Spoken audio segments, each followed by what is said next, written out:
And we are streaming and we are live. Hello, guys. I'm Joshua Bardwell, and you're going to learn something today. The stream is starting a couple minutes late because, as you can, thank you, Autobot FPV. Yes, as you guys can tell, my voice is a little rough today, and I actually, it's been going in and out. I actually thought about canceling the stream, but I thought, no, I can't do that to you guys. So, yes, I'm a little bit late because I was upstairs making myself another cup of tea with honey. And actually, I don't know if you guys know, but this is how we Americans make tea. We make tea with a knife because, we just like stabbing things. No, I'm pretty sure my voice is going to hold out until the end of the stream. We're going to do our best. And we're going to do something really cool in this stream. At least we're going to try to do something really cool in this stream. We're going to try and take some live calls from people, which I have never done before. I think we've got the technology set up, but we're going to do that in the second half of the stream. So this is, for the time being, this is open only to my patrons. I've posted over on my Patreon page about how to join in. If you are a patron of mine and you're here now and you would like to try to get in on that in the second half of the stream, go ahead over to Patreon and check my posts, or it should be in your email inbox as well. And there are instructions for how to do that. But we're going to do the first half of the stream just normal. Hang on here. Let me take a sip of tea. I love to tell you guys that I'm drinking tea because I know a lot of you guys are probably from England or London or the UK, or what's the difference? Anyway, I know you guys like tea over there. So, okay. I do want to say, as I say at the start of every stream, hey, if you want to get your question answered, I'm going to be answering questions here in the chat and live. And also, if you want to get your question called out, you can use the super chat function. That's the little dollar sign here. Let me show you what I got going on here. Look at this. Watch this. Boom. You see, this is what I got. So I got your chats over here on the left. And if that gets going by too fast, then I got the super chats over here on the right. You can just hit that dollar sign. I know it's a dollar sign, by the way. You can't, for those of you in other countries, is it like a pound sign or a euro? I don't know about that. No, I don't have the flu RL. I got it's like twice well, there's a little too much information about me. Whenever I get a cold lately, in the last like 3 or 4 years, it just turns into this. I get a cough, I lose my voice. The cold is over in like 2 days. And then I just, so, I went to the doctor. I'm taking meds. I'll be better but for the time being. Yeah. Tea. Okay. So the super chat's ready, and you can donate. It doesn't matter if it's some non-dollar currency. I don't discriminate. I want to thank my co-host today. Random FPV is sitting here with me. Random, hello. Thank you so much for coming and helping. Welcome to the show. Thanks, man. I appreciate you having me. Yeah. And you're going to be, Random in the second half of the show is going to be screening calls for me. I have a call screener. How cool is that? He's going to be screening calls for me. But in the first half of the show, you're not just a call screener and a producer, although you're great at that. You also host your own show. You have your own channel, first of all, Random FPV on YouTube, and you have your own show, the Deadband Show. When is that again? Tell me again when that is. Every Saturday night, 9 p.m. Eastern. And you have like 5 people on it, right? Who are your regular attendees? Yeah, we've got 3 people aside from myself, who I guess you could say are the regular panel. Dynamic Ray, which is a co-host, and Old Gravy Leg, which I know is your favorite FPV name. I laugh every time I hear that. Yeah. Why Gravy? Here's what I don't get about it. Why Gravy Leg? Like if it was like Gravy Chin, I'm like, wait, I get that. Why Gravy Leg? It is what it is. You'll have to ask him, man. All right. He's got a really good story, but we can't get into it right now. It'd take too long. But we've also got D-Dub FPV. So he's a regular as well, and great people, man. Great discussion. We had Wild Willie on last night. It was really interesting. Yeah, you had Willie on. I met him in Atlanta recently. He's a really cool guy. You never know if when you're going to meet your FPV heroes whether they're going to turn out to be cool or turn out to be, I don't know, awkward or dicks or whatever. But he was really cool, really nice. And he was there actually to announce his new motor, right? Yeah, yeah, he's got some motors coming out with Race Flight. They're 2306, available in either 2500 or 2700 kV, and they're sick. You can check them out. You can actually see a preview of the motors on the show from last night, and I'm working on making that available on my channel right now. Cool, cool, awesome. And I want to start the show. Pardon me there. I want to start the show but I've decided that what I'm going to do at the beginning of my shows is I'm going to go through some product that one of the problems with getting more popular and being held to a higher standard, since I am a full timer now, no slack off and quick. I can't make these little quick one-off videos like I used to make, where I just like, hey, here's a cool product, 3 minutes out, and people are like, you're really letting yourself go, Joshua. So I'm going to stick that stuff in at the beginning of the live stream, where these products that I kind of want to tell you about but I haven't gotten to yet because I don't want to do like a full video. And one of them is, so have you used this at all, this grip tape, Random? I actually haven't, but I really want it, and I have held a radio that had it on it, and it was great. Yeah, Really. I heard about it and I thought, that's kind of what people will just make anything these days to make a buck. But Yeah. then Andre from Rotor Riot said, well, just try it, send it to you. And I stuck it on my radio last night, and I have to say, it's actually really good. Like, you ever been walking and you're worried you're going to fumble your radio? It really does feel more secure. I don't know if it really is, but it feels more secure.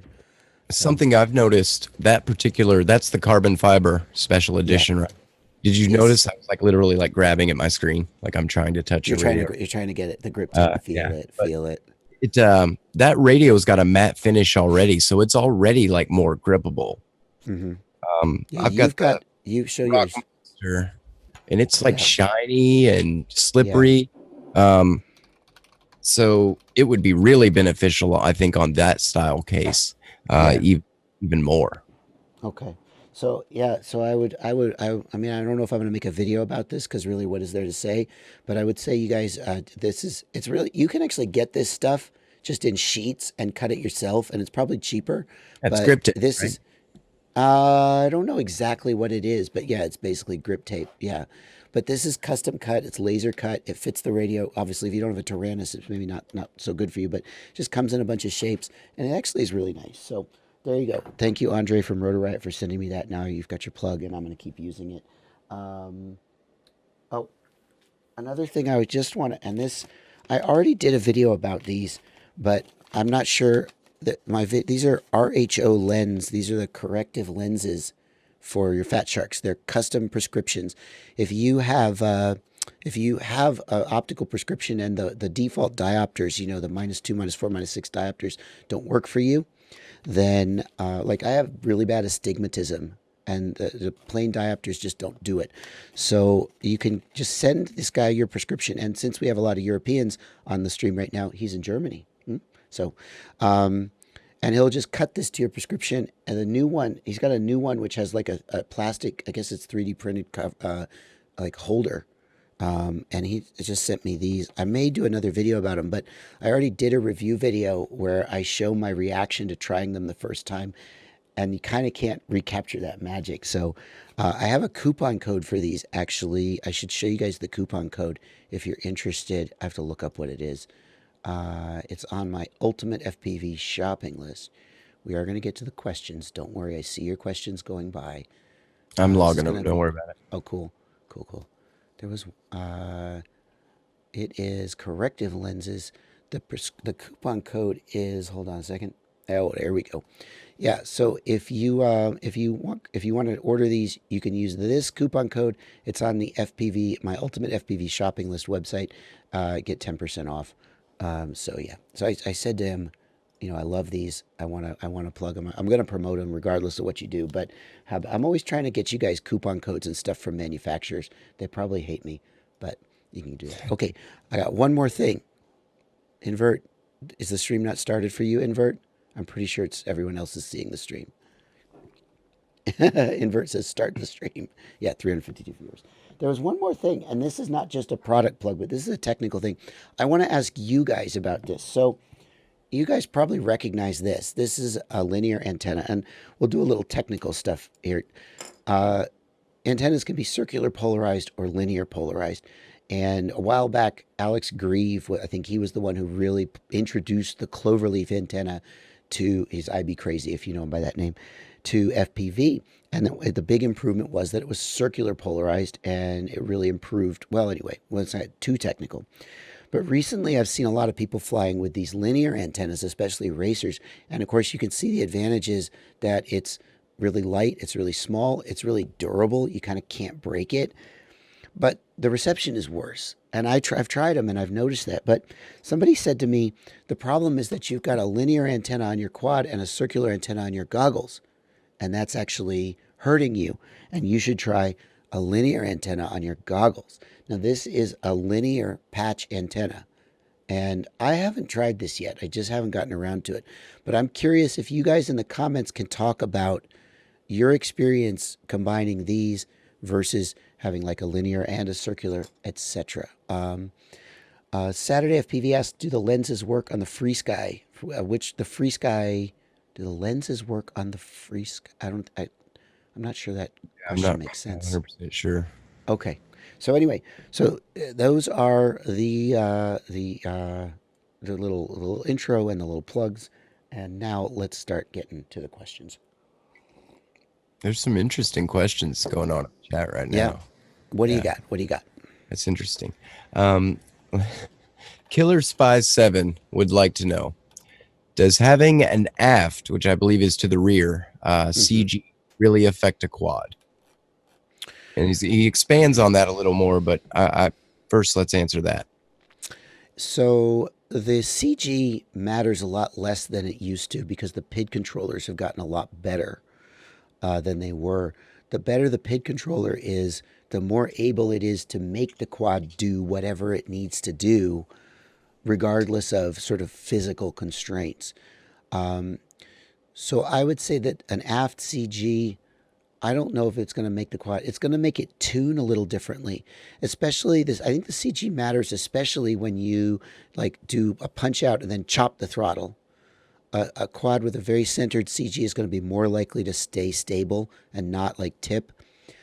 But at the end of the day, I think that the CG is way less important than it used to be because the PID controllers have gotten so much better than they were. Is there more to the question? He basically just goes into saying his CG is about half an inch off center. The best place to put his battery is in the back. Should he add weight to the front to balance it? I would never add weight to the quad just to balance the CG. No. Adding, I mean, how much weight are you going to have to add? You might have to add 50 grams because the battery is like, I don't know how much, but I would never do that. Never do that. Don't worry too much about that. And if you really want to try this, take your battery, push it way back. I mean, strap it down real good so it doesn't get into the props. And then take your battery and like take your GoPro off and push the battery way forward and fly the quad and see how it feels differently. I bet you're not going to notice that much of a difference. So Saturday FPV came through with his question. It was the one with the lenses, the free sky fit thing. And he was actually talking about the Sky Zone goggles. What I think he was talking about is your special corrective lenses. Yeah, the RHO lens. Sky. So they're going to fit in any goggle that has the standard sized Fat Shark diopter lens thing, and I believe Sky Zone does have that. The only one that I can think of that doesn't, I mean, everybody's like, yeah, of course we're going to make it compatible.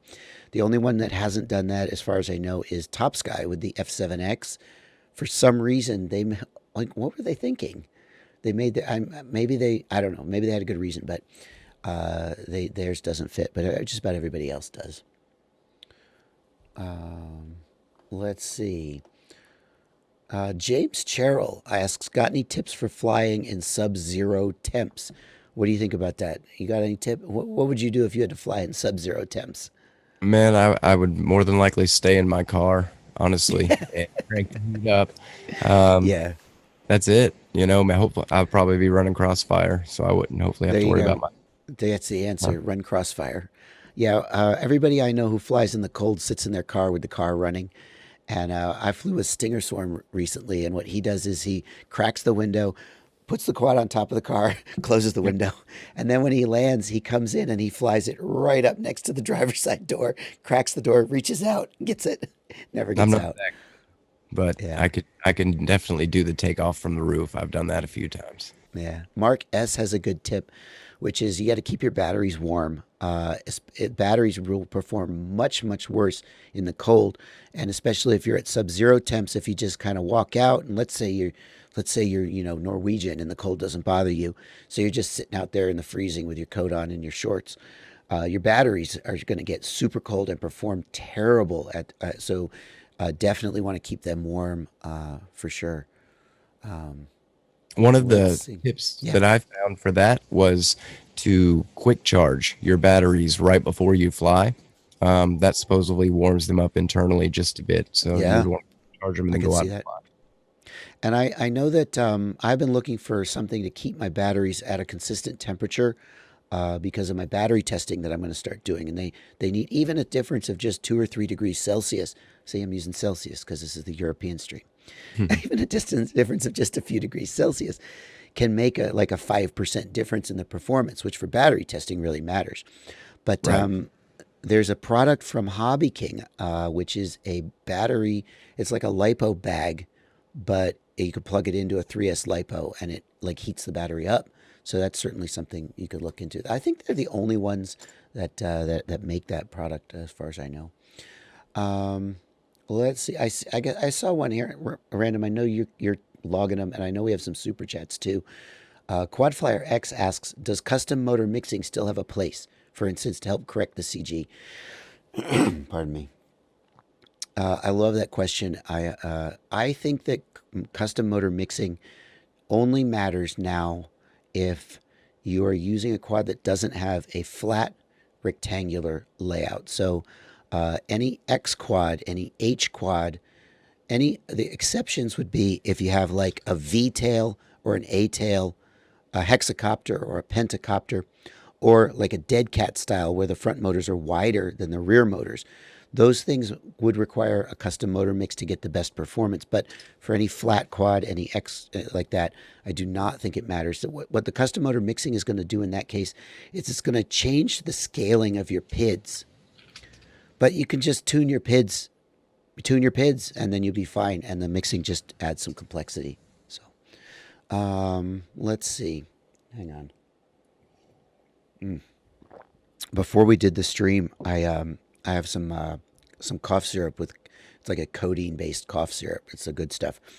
And I just took the bottle and was just like, woo, and took a swig. And Izzo was kind of looking at me, and she's like, it says you're supposed to take like 30 milliliters of that. That's like, or like 5 milliliters. That's like a teaspoon, And I said, it says take 5 milliliters by mouth, not by spoon. So Boom. Hey, it's Hey. cool. The rappers are doing it. yeah, right. Make some of that drink. What is that stuff? You don't have lean. Cough Cool. syrup. There you go. Five Flyer gives $5 in the super chat and asks, getting major yaw twitching on my Emax Micro F3 on my Gremlin. Sometimes I'll crash and the twitching goes away. Do you know why? In general, yaw twitching is excess gyro noise. And by noise, I don't mean you're shouting at it. I don't mean audible noise. I mean vibration, which engineers call noise because they like to confuse people. And what happens is that the gyro is a mechanical. There's basically like these parallel, tiny microscopic wires in the gyro. And as vibration happens, the wires get closer and further apart, and the capacitance across them changes. That's what people have told me. I don't know if that's right. But it's a physical structure. And so when the vibration gets to a certain point, they can actually, they flip out. Imagine if you just took a guitar string and you just pulled the guitar string way down and went boing. So that's what yaw twitching usually is. And you could try to soft mount, but since it's a micro, you probably aren't going to have too many options for soft mounting. And the motors probably aren't making a lot of vibrations. So I would probably be thinking about replacing the flight controller. Don't throw the old one out, but I would be thinking that direction because on a micro, I don't think you're going to have too many options for like soft mounting or fixing it. You could always add a capacitor. Electrical noise can also cause that problem. So, wow. Alexander Svensson. I'm going to guess you say your name's Svensson. I'm going to say it that way because I feel all cool and European. Yeah, I like saying it too. Alexander Svensson. I've insulted your. I'm sorry, Alexander. I apologize. He just gave $50 in the super chat and said, "Keep up the great work, JB." And I figured for $50, I'll call out his name. Thank you, Alexander. What else we got? What else we got, Chris? I don't know, but I do a lot of other things for $50. They got to. It's not on this live stream. Just kidding. Chris is going to be starting. Chris is going to be starting a new streaming channel on a different website where he'll do other things for $50. FPV.com, right? It's going to be all shot. It's going to be all shot with your FPV gear. Taylor Watterson would like to know. He said, "You've released a flight controller, which is a major milestone in his opinion. Do you have any plans for a JB frame?" So my policy is that I only want to brand products if I feel I have something to contribute. And so, for example, with the parallel charge board, I had the idea to make it 4S only, which you can watch my review of my own board if you want to hear about why I think that's a good thing. Pardon me. And I just don't feel like I have anything interesting to contribute to frames. I look at the ideas of other really good frame designers. And I'm like, oh, that is a good idea. The other thing that I might choose to like put my name on is if there's a product that I just really think is awesome, and I just want to be associated with it because I think it's so awesome, and I think it'd be cool to have my name on it. But no frames have really grabbed me that way that I thought was sort of uniquely mine. I'll tell you. A product that the second category, I've been flying the EFAW 2407 motors, and I've been so impressed with them. And I still am not ready to sort of commit. Like, you fly a new motor and you're like, oh man, this thing is the best ever. And then like maybe after a few weeks or months, you're like, oh, it's okay. So I don't want to jump the gun, but those motors are so impressing me, and I've kind of entertained the idea of reaching out to EFAW and going, "Can you do it? Can you do a JB signature version of this motor? I just like it so much." But I'm not now. Now that I've said that, everybody's going to think it's going to happen. No, that's the kind of direction my mind goes. Either I want to come up with something original, or I just love it, and I want to see my name on it. But that hasn't happened for me with something a frame. on your own, or find something you're really impressed with. And if you're really impressed with it, why not put your name on it? I understand. Makes sense. What's your favorite frame, Chris? What do you fly? Well, I fly the twin quads hacksaw. I have one of those. I haven't built it yet. Is it a good frame? Show it on the camera if you have it nearby. Just grab it off the wall. Yeah, I love it. It's kind of like an alien, and actually, this is another one of those antennas. You remember I was telling you about them, where they actually say they're tuned to. But it's kind of like an alien, I guess. Yeah, like a 4.5. The base is smaller than a standard alien profile. Like an open, what do they call it, like bus or whatever style, I guess. But it flies really well. Really durable. I really like it. Is that a 3D printed front end for the camera? It's got a 3D printed between the two plates for the camera or the FPV cam, and then it's got this is just zip tied on right here. Zip ties are the king. But same color, so it almost looks like one piece, and you probably could even design some type of 3D print thing that would like in there. But cool. That's the hacksaw. It's HAKSAW too. Yep. Somebody asked, why are tricopters not more popular? Here's my opinion on tricopters. When I first got into quads, tricopters were more popular, and ESCs didn't have braking. The only way the prop would spin down was by drag and air resistance and friction. And so yaw performance on quads was actually not very good, because for yaw to happen, the the down spinning motors spin down, the up spinning motors spin up, and that has to happen at the same rate. So if the down spinning motors are going slow, the up spinning motors can only go slow too, and it means yaw was really sloppy. And with a tricopter, of course, you have the tail servo, right? So you get really good yaw performance. And I think that's one reason tricopters were popular. But ESC's got better, and we moved to 5-inch props, smaller props. People used to be more likely to fly like 7-inch, 9-inch props. Quadcopters were bigger. Mini quads became a thing. ESC's got better at braking, and yaw performance now is so much better on mini quads than on tries. And with tries, you have a servo, which is a mechanical thing that can brake. So I think that's one reason why they're not more popular. Man, yeah. you just get like a serious history lesson. Yeah, well, history in this field is like 2 years old, Have you flown a try? I Have you flown one? haven't, but I want to. I want to fly some of the like smaller mini quad sized ones. Yeah. Yeah. Yeah, I had one of David Windestall is Mr. Tricopter. He loves tries and he still builds them, and he's really innovating. He has the TriFlight firmware that it's a branch or fork or whatever, a Betaflight, and is tailored for tricopters.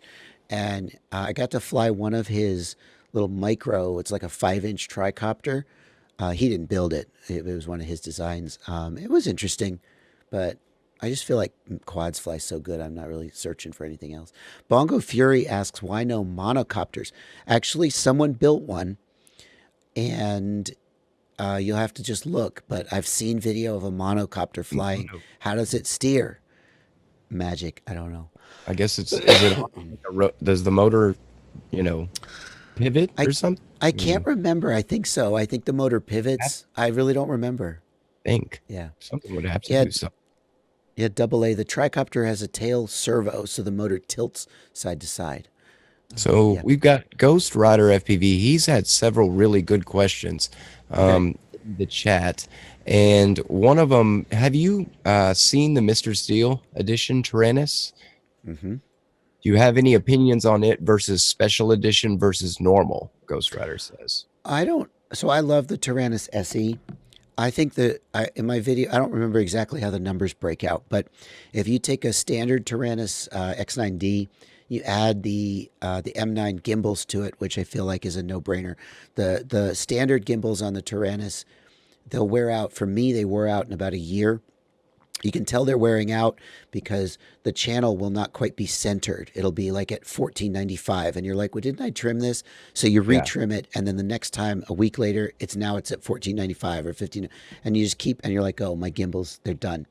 They wear out, and the M9 gimbal has Hall effect sensors, and it doesn't do that, basically. So I think when you take an X9D and you add the M9 gimbals to it, you're not quite to the price of an SE, but you're getting pretty close. And then there's a few other upgrades, and eventually you're like, well, I may as well just get the SE.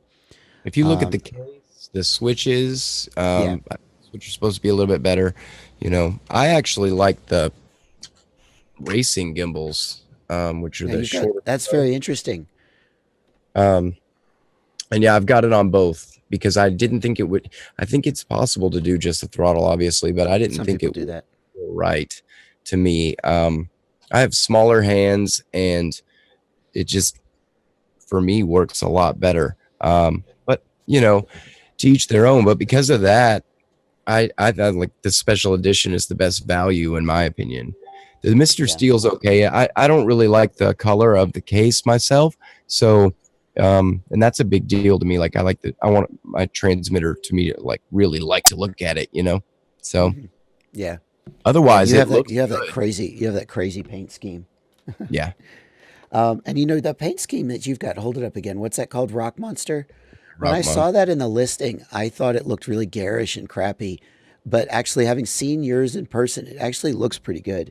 Now you have the racing gimbals. Let's talk about that for a second. So the racing gimbals, if I understand correctly, are shorter. Is that right? Or they're the same length, but they have less throw, which is okay, let me think about this because I did compare that when I got them. They definitely on the travel, up and down. So it's less angle. It's like it's stopped, Yeah. Imagine your gimbals you've got if you put a plate across it. Yeah. Top. Yeah. So yeah, I think it's significant too, like 60 or 70 versus 90 Yeah. degrees or something like that. So but yeah, and I put it on both. So it's both sides. Hold on, let me see. See it And better. I was surprised. Sorry, I was just making a note of a question I want to make sure we don't miss. I was surprised when I heard about this because by having less throw on the gimbal, so the advantage is that if you ever feel when you're flying like you have to really reach with your fingers, I can't really see it, but Right. you have to really reach with your fingers to get to I'm a full thumber throttle. too, by the And if way. you're a thumber, it's even harder. And especially if you ever get black box and look at your stick movements, you may find that actually either you would never really go to full throttle, or when you go to full throttle, you're accidentally yawing to the left because you're kind of pulling on your own finger. If you have that problem, then the racing gimbals might help you out, but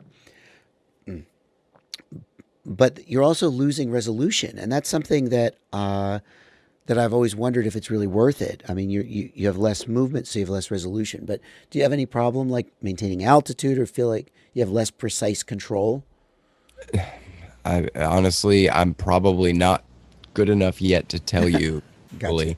But gotcha. no, I mean, it did take some getting used to. Obviously, when I very first used them, I mean, I shot Mm-hmm. off, because I went up my normal amount of throttle to pull the quad off the ground, and the thing went Mm-hmm. shoot, because it was so much Yeah. more. Um, but once I got used to it, it's actually in a weird way feels like I can get finer tune for Hmm. me, because it's like, yes, there's less resolution, but the leverage is different. Yeah. You know, like, so Interesting. for the end of your thumb on the stick, that it's just hard to explain, but I don't Yeah. know. Because I recently made a post about how for racing, it's a good idea to reduce your rates like a lot, like 200 or Yeah. 300 degrees per second for your rates because it gives you more precision. But then, and other racers have been like, yeah, dude, welcome to the club. We knew that. But then it seems like going to the race gimbals, which have less throw, is sort of going the. But I guess you could always just reduce your rates a little further. I don't know. Anyway, yeah. So then, as opposed to now, I don't know exactly which upgrades are on the Mr. Steel Taranis or how much it is. So I can't really tell you whether it's worth it. But I am a big fan of the SE compared to the X9D if you can afford it. I will say I feel like the QX7 is like $100, and that's really a hell of a bargain, especially if you're trying to get into the hobby on a. I mean, you can spend $60 on a FlySky radio, which is not bad, but for $40 more, that's not that much more for a lot of people, and I think you get a radio that you can live with for a lot longer than like a FlySky. But yeah, if you're gonna There's buy a the special edition, isn't there, of the what's that? QX7? There's a What's that? special edition of the There QX7 is. also. And that one's Yeah. like a, so it's actually it's so hard because at any price point you pick, there's another thing that's better, just a little more. And so each individual step up, you could go, it's only $20 more, it's a no-brainer. But you could just keep doing that until you spent $250. So you just got to decide where you're at. Yeah. Yeah. All Yeah, right. because well, you're already here at the QX7. You're so Yeah. close to the special edition. And then I actually, if I was going to go out and buy a radio right now, and I had the financial means to, I would get that X10S part personally, I think. Now I've Because got the X10. It's over on the wall. I'm not going to get up and get it, but yeah, I hated the X12, and one reason I hated it was I was like $500. The X10. How much is the X10? I Is it think the X 400? is 4 and the S is like probably close to 5, I'm sure, or I could look. It's not like I can't look it up. I 4. mean, Yeah. yes, we're So on the air, but I can just look it up. unprepared. I shouldn't have brought that up. Hang on, I'll look it up. The X10S is Homegrown Canadian FPV says he loves his, so the X10S is 459. The regular yeah. X10 is 400. So it's a lot to ask for the radio. It is a pretty nice radio. Maybe I've just gotten over myself a little bit since I reviewed the X12. I don't know. It has some of the same problems that the X12 had, like it's not no removable battery. But I kind of like it. I think one of the reasons is that it's a little smaller. I like the feel. It's the same form factor as a QX7, I think. I like the feel of it a little better, but it's pretty expensive radio. And I got to tell you, I mean, if I had to spend my own money, it'd be a Taranis SE all the way. it's a much more I'm looking over at it, but you guys can't see it, so you have no idea what I'm doing. Sorry. It's got a lot more bling. It's got a lot. It feels a lot nicer in your hands, but I just couldn't spend 250 more bucks for all that. I don't know. You've flown with it? I have not. I just really love the way it looks. It's sexy. Yeah. All right. I got a couple questions. I know you do too. Yeah. I want to get. One of them was they asked the Lewis script low memory problems in the Taranis X9D Plus. Any solutions? Let me tell you guys about that. That's a really good thing. If you upgraded to OpenTX 221 and then you found that your Lewis script was giving you low memory, the issue is that 221 is a little bigger than 220, and you're right at the edge of how much memory the X9D has. And then when you try to run the Lewis script, there's not enough memory. And the Betaflight guys are working on fixing that. But for now, there is no solution that I'm aware of, unless they fixed it and I don't know about it. I know that the Betaflight guys, actually not they have not. I guess they're working on the Lewis script. Yeah, they're all working on it. There should be a solution. For the time being, I've held off on upgrading to 221. And actually, the new Betaflight Lewis script, like the original Lewis script, was not a part of the Betaflight project, and it gave you like 3 screens: PIDs, rates, and VTX settings. And then it got sort of taken on as an official part of the Betaflight project, and now it has like 10 screens with everything in the kitchen sink. And people have said, yeah, but I just want to get to my VTX settings and change my VTX channel. And you got to go page. It's true. I've had that happen. So maybe the people who work on the script should give you an option to set one of the pages as the first page that comes up or something. I don't know. Yeah. Or just make the first page that comes up. Yeah, right. VTX. Default that, yeah. you know? Yeah. Now let me ask you random. Are you a pincher? You said you're a thumbs pilot. Is that Complete. Right?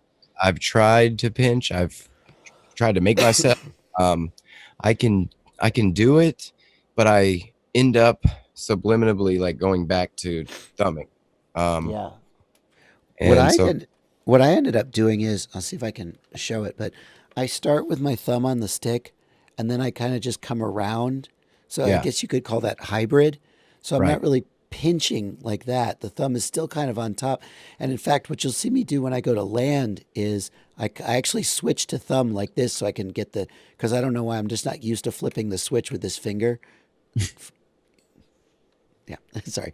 But yeah, that's how Wait, you can't do that because you don't have, you got something in your hands. So I got you though.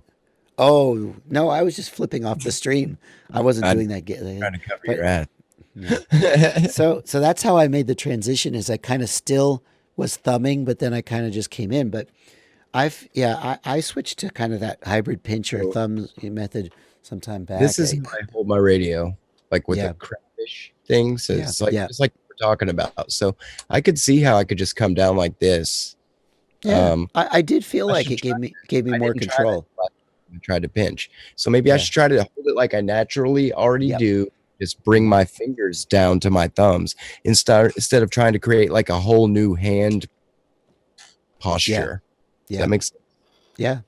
I really did feel like it gave me more control. It took me like 5 packs to start getting used to it. But then somebody asked in the chat, how do you hold the radio when you pinch? And Mr. Steele actually was the one who inspired this. He had a video where he showed how he did it. I don't think I do it exactly like him, but what I do is I've got the radio kind of like this. These fingers kind of rest up here near the switches. You got to be careful if you do that, because you can accidentally flip a switch if you're a little sloppy with your hands. So let me actually hold it how I really hold it. So the arm switches flip this way. These fingers kind of set in between the switches, and then these, I'm just like this, and that's kind of how I hold it, just like that. So that's what works for me. Now I've always got it on my neck strap too, so I'm not actually okay. You have to excuse me. I was laughing at Skadoosh in the chat. He likes now you got any more questions now that have stacked up that I haven't seen? Yeah, okay, actually, you've been doing a real good job of the ones I've written down, or whatever you want to call it, copied. You haven't done any of those yet, so you're getting different questions, which is great. We can't get them all, but we can try. Right, that's a fact. So let's see. Chandler Woodruff He's asked a bunch also, and he would like to know. His first question was he's looking for tips to remove noise from his video and increase range. Okay, let's take those two things separately. Removing noise from video, I find that most of the time when people have video noise, you can solve it by switching how you've wired up the power and ground on the video transmitter. So the setup that I prefer is a video transmitter and camera both run directly off of VBAT, which you might be surprised to hear because running them off a regulator does add some filtering, but in my experience, the equipment that I'm often using, it does okay. It has enough internal filtering, or I don't know, but running them straight off of VBAT seems to work really well for me. If you have them running off a regulator, and it's kind of just trial and error, the same thing isn't going to work for everybody. So what works for one person may be terrible for another. You can try running them off the same regulator. So if you've got the camera on VBAT and the VTX on 5 volts, that may not work well for you. You may do better with both of them on VBAT. The cameras are often rated for 5 to 40 volts or 5 to 30 volts. I actually have found that a lot of people get bad results running the cameras off 5 volts. Running them right at the bottom of their range sometimes can cause issues. So I usually don't like to run the cameras on 5 volts, even if they can technically do it. You could try running both of them off of like 12 volts if you have a 12 volt or a 9 volt regulator on your board. Sometimes that'll produce good results. If you have a 5 volt video transmitter like a Unify or an ESR, what is it, VRO2?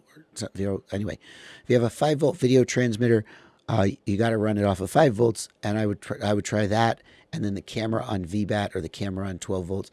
The other thing is, I always want to have, if I have video noise, I'm going to move the ground wire to the exact same pad on the PDB or on the flight controller.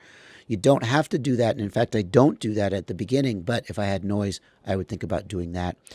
Another approach is to run the camera off the VTX regulator. If the VTX has a 5 volt regulator, that's actually, I know I'm contradicting myself, but like I said, you just got to try these different things and see which one works the best. That's one of the last things I'll do because, again, I don't like to run the cameras right at the bottom of their range, but it is a step that you could try. So basically just move wires around randomly until the noise goes away.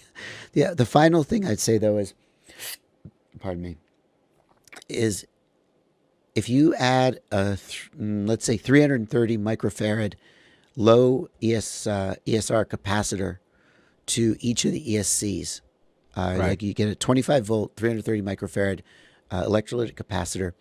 It's got to be low ESR, and people say, how do I know if it's low ESR? If you look at the temperature rating, if it's 105 degree temperature rating, those are almost all, if not all, low ESR. If it's like an 85 degree, and you can find that in the spec sheet or the specs of the product listing. If you add one of those to the power pads of each of the 4 ESCs, in literally every case I personally have ever experienced, that has completely cleaned up the video. Now, that's a little bit of a, some people are like, I don't want to put them on there. It makes my build messy, but that is the final sort of option if you really can't solve it any other way. And Chris, it's coming up on the second half of the, it's going to be time for our grand experiment. So you want to give me one more question, and then Chris is going to leave.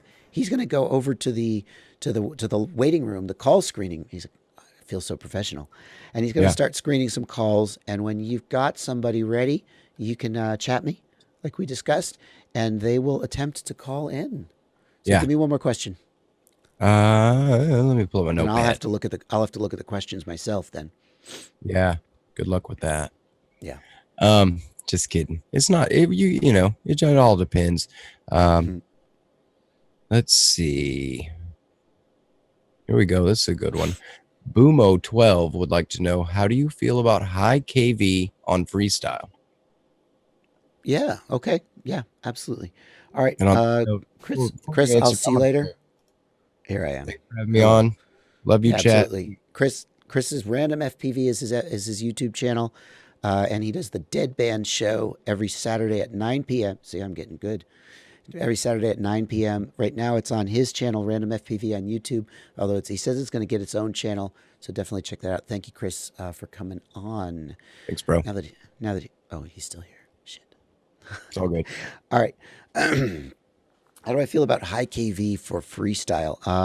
I like high KV motors, and I think it used to be that you have to like KV down to get the torque to run a heavier prop. So if you wanted the handling or the thrust of a heavier prop, you had to compromise and go to lower KV motors. But the motors we have today are so freaking insane that they don't really give anything up by going to high KV. They don't. There's a common belief that high KV motors have less torque but more RPMs, but that's just not true anymore. Or if they have less torque, they still have so much freaking torque that you don't even notice. You know, it's like if you had a car that could go 250 miles an hour and a car that could go 200 miles an hour, you're probably not going to feel the difference. So high KV motors are going to be a little harder on your battery, especially if you hit the throttle. And they're going to have a slightly different response curve, but I actually really like that, and I don't feel like you give up much. So I'm a big fan of high KV motors for freestyle and heck for racing too. I feel like 2450 is a really nice sweet spot for all around, and depending on the motor, even something like 26 or 2700 kV. The problem is if you go like with a really big powerful motor at 2700 kV, it's going to destroy your batteries. But the manufacturers are actually really getting onto this. So I'm thinking of the T-Motor F40-3. I flew the 2700 kV version of that motor, and I really expected it to destroy the battery and be completely unusable. And it totally wasn't. It was actually really reasonable, even on some batteries that were not total rock stars or a little old. So I like it. Yeah. Well, somebody asked, is 221 the reason I can't enable joystick mode for Sims? Yes, definitely. That is the answer. So if you upgraded OpenTX 221, the way it used to work is that when you plugged in the USB to your Taranis, hang on one second, sorry. Okay. If you plugged in the USB to your Taranis, then it would, and the Taranis was already powered on, then it would go to game controller mode, and it changed it. There's actually a menu setting right now that you have to change. I don't know where it is because, like I said, I haven't installed 221 yet. But if you're trying to use your Taranis as a game controller and you're in 221, there's a setting somewhere in the menus that you switch between mass storage and game controller, and that's why it won't do it. Okay.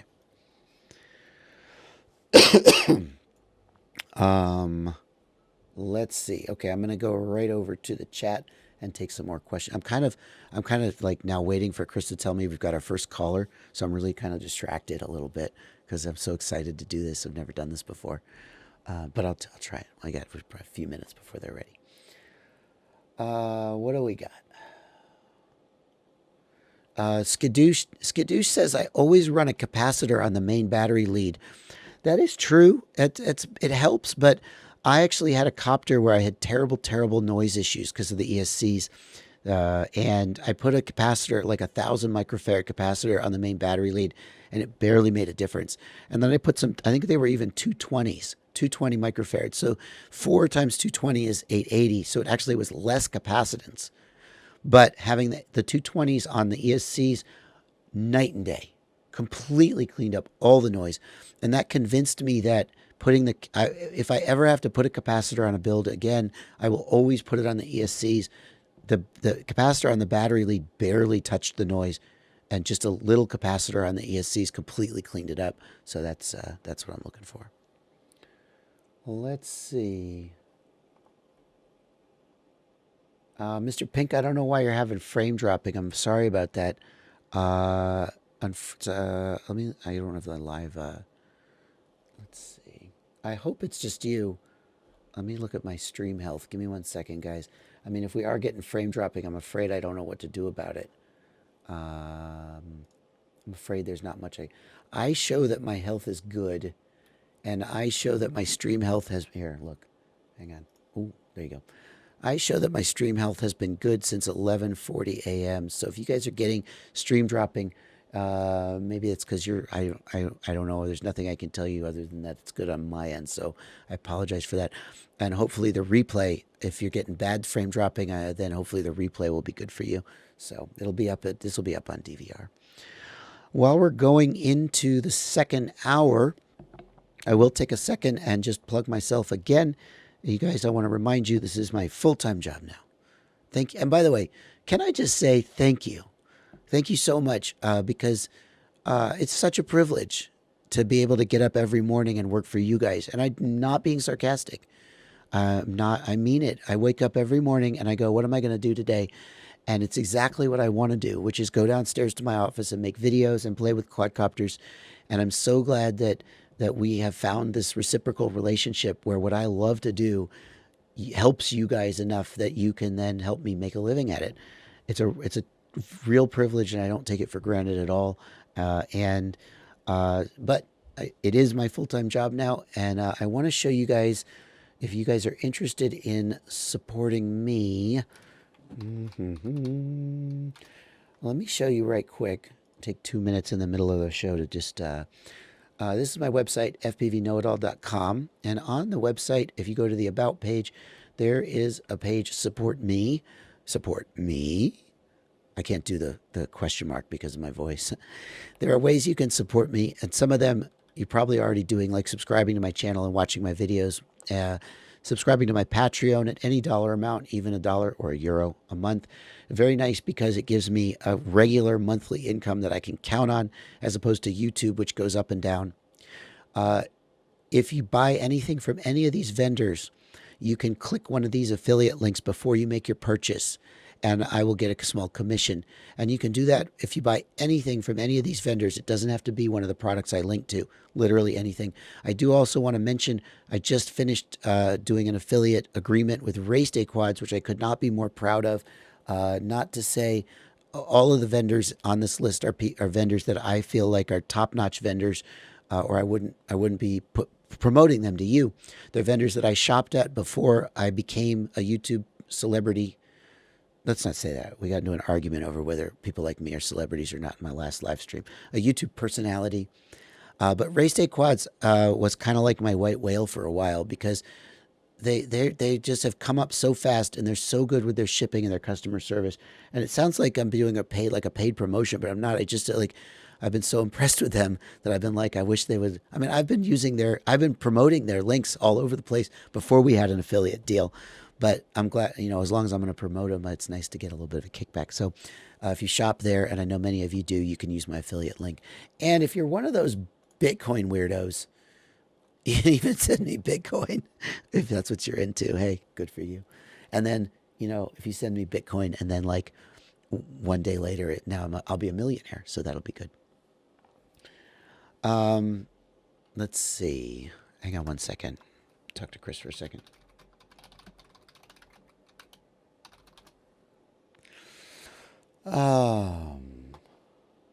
Let's see. Okay, there's the commercial in the middle. Now we'll get back to the questions. Toymaker asks JB, or says, JB, you should do my Chameleon mod to lower the battery by 5 millimeters. If you lower a Chameleon's top deck by 5 millimeters, geez, I'm not sure how you have any room to put in the electronics. Pardon me. Sorry about that, guys. You can tell I'm a little sick. I'm doing my best.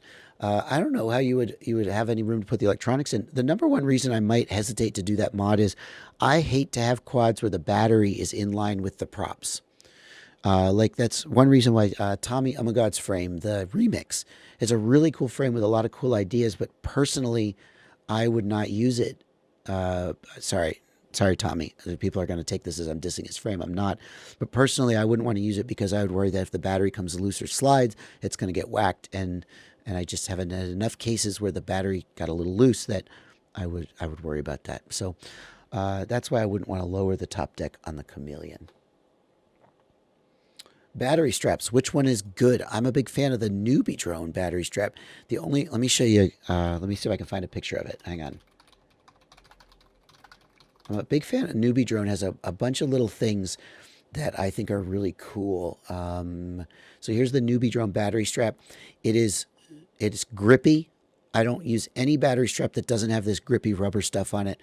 It's really strong. It's super stitched. The only problem with it is it's pretty thick. And because it's so thick, it won't go through the little slots on your frame. And you got to pass it like under the top plate or something. So if you have a frame with really tight tolerances, you may not want to use it. But the other thing I really like is, I want to just, as long as we're talking about Newbie drone, let me see if I can find that. Newbie drone goggle foam. Yeah. So this is, pardon me. My voice is going to get deeper as we go into the stream. I'm going to get a radio voice. So this is the Newbie drone max comfort foam cushion. This is, I'm told it's neoprene by people who think they know. I don't know. It is really excellent foam for your goggles. It's very comfortable.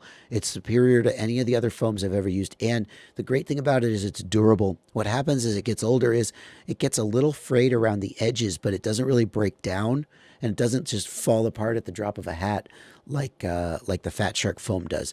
So I'm a really, really big fan of this. In fact, the story behind it is that Newbie drones, they sent it to me and they were like, well, we don't think anybody would buy this, but what do you think of it? And I was like, you have to make this. So yeah, so that's another Newbie drone product I'm a fan of. And we have a caller coming in. It is Kyle Geisler. Kyle Geisler. Kyle Geisler, Josh. Geisler. Hang on, Kyle. I got to do a thing. Hold on. I got to that. And this is what, if I had a more professional setup, I wouldn't be doing this live. Hold on a second. Oh, there you are. Kyle, thank you for calling in.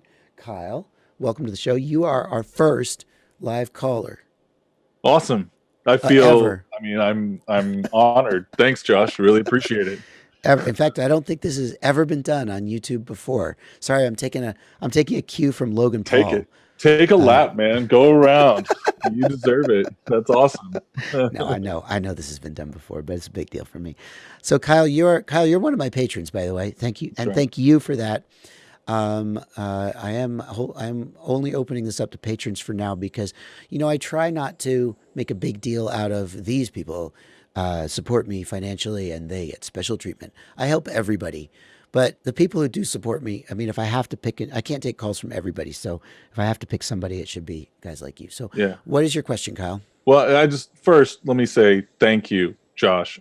If it wasn't for you, I wouldn't be, I wouldn't be anywhere close to having as much fun with this hobby as I am right now. So that means a lot. I really appreciate everything you do. Keep it up. Congratulations on going full time. Living the dream. That's awesome. It really is. Yeah. Thank you. And thank you. With all humbleness, I'm incredibly privileged to be able to do this. I am literally living the dream. I'm not joking that sometimes I look at Issa and I say, all of my dreams are coming true. I can't believe this.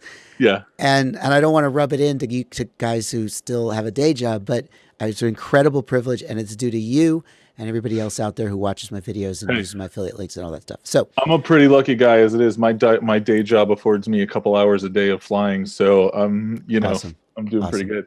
So what's your question? So I picked up a JB flight controller and I threw it in my Chameleon last week or so, and it's been great.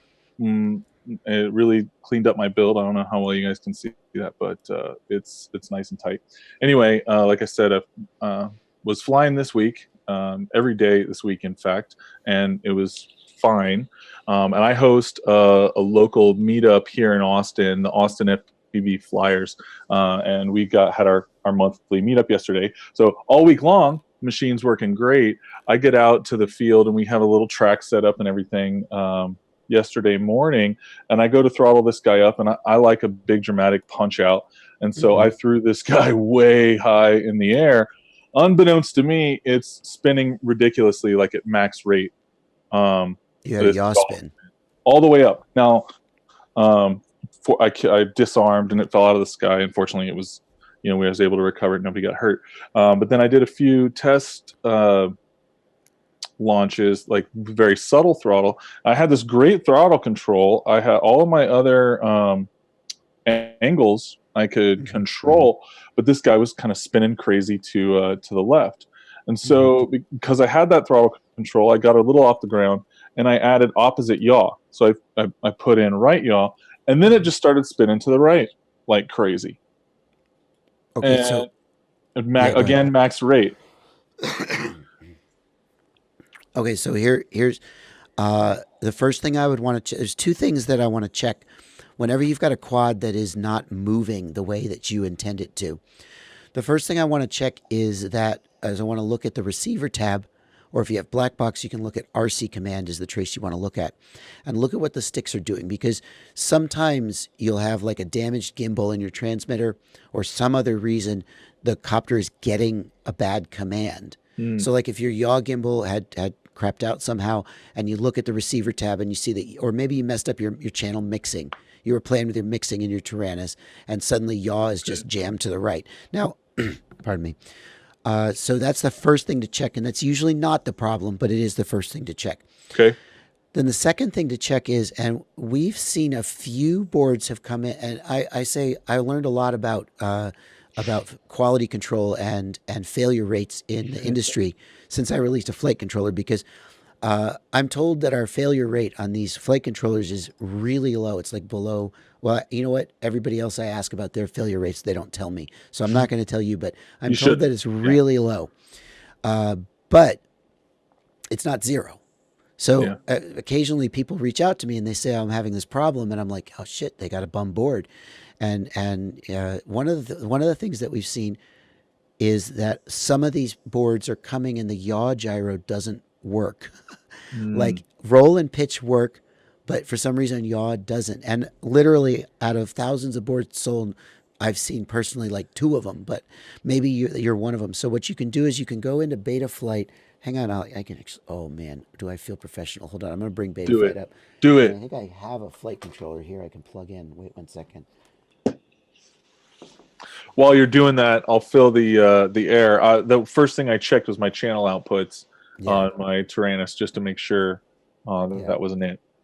Yeah, so here in the receiver tab, now I don't have my transmitter turned on, but you would check these channel outputs and make sure that yaw was like normal. Okay, go ahead. Yeah. No, I was just going to say I did that on the outputs on the Taranis display itself, right? So, but also check the receiver tab, because you could theoretically have something in between there where the Taranis is outputting correct, but the receiver is not receiving correct. So that's the nature. The nature of the problem is in the field. I have a tablet, and when I plugged it in, it powered off my tablet. Yeah, which I've seen. I've but I don't know. And anyway, this morning, first time I had a chance to look at it was when I was tuning in for your live stream. It doesn't power off USB anymore. So clearly, there's some other. Some other kind of issue happening there. Let's talk about that in a second. So going back to Betaflight, the next thing you would want to check is you would look at here in the sensors tab. And you might have seen that before, and been like, what's that for? Well, we want to look at the gyroscope sensor, and you can't see this because you don't see the camera, but I'm wiggling the board with my hand, and what you would see if you had a bad gyro is like the yaw line would just be a flat line and would always be 0. Okay, so if that were the case, well, you would hope that the board wouldn't arm. It's likely, there we go. It's likely that the board wouldn't arm because it would fail calibration. However, it's possible that might arm. And then if the yaw gyro was 0, what would happen is the PID controller would say, hey, turn right. And the yaw gyro would go, nope, not doing it. And the PID controller would then go, no, really, turn right. And essentially it would get into a feedback loop where it would end up at full deflection. So I wonder if you check the sensor tab, and maybe you could just real quick do it now if you've got the quad handy. You could see if the sensor tab, if it actually will. But you said it won't power up. Well, it wasn't powering up off USB. Maybe if I give it a flight battery, it'll detect. Let me turn my transmitter on so it doesn't beep like a crazy thing. Yeah. So if you've got something that won't power up off a USB, that's a little bit of a weird one because normally on USB, the board gets power from the USB port itself. And so even if you have like a damaged 5-volt regulator on the board, it'll still power up off USB. So not powering off of USB is not a good sign. It suggests you might have an actual bad, I don't know. Will it power off the flight battery? Yeah. Yeah, so it's It's powered on. off. Now, real quick, And unplug the flight battery and plug USB in. See if it turns on now. Because you never know. Negative. Okay, that's totally, so that, Yeah. and I assume the USB port is fine, right? That's pretty weird. I mean, presumably. I guess I haven't double checked that. Yeah.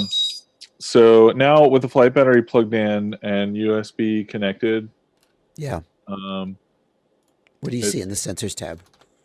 it seems like I'm not getting the normal USB serial device that shows up. Okay, so it sounds actually, like the it's not the- USB port on the. It sounds like the USB port on the board is messed up. If nothing else, you're not able to connect, and you're not getting power. Not getting power from USB.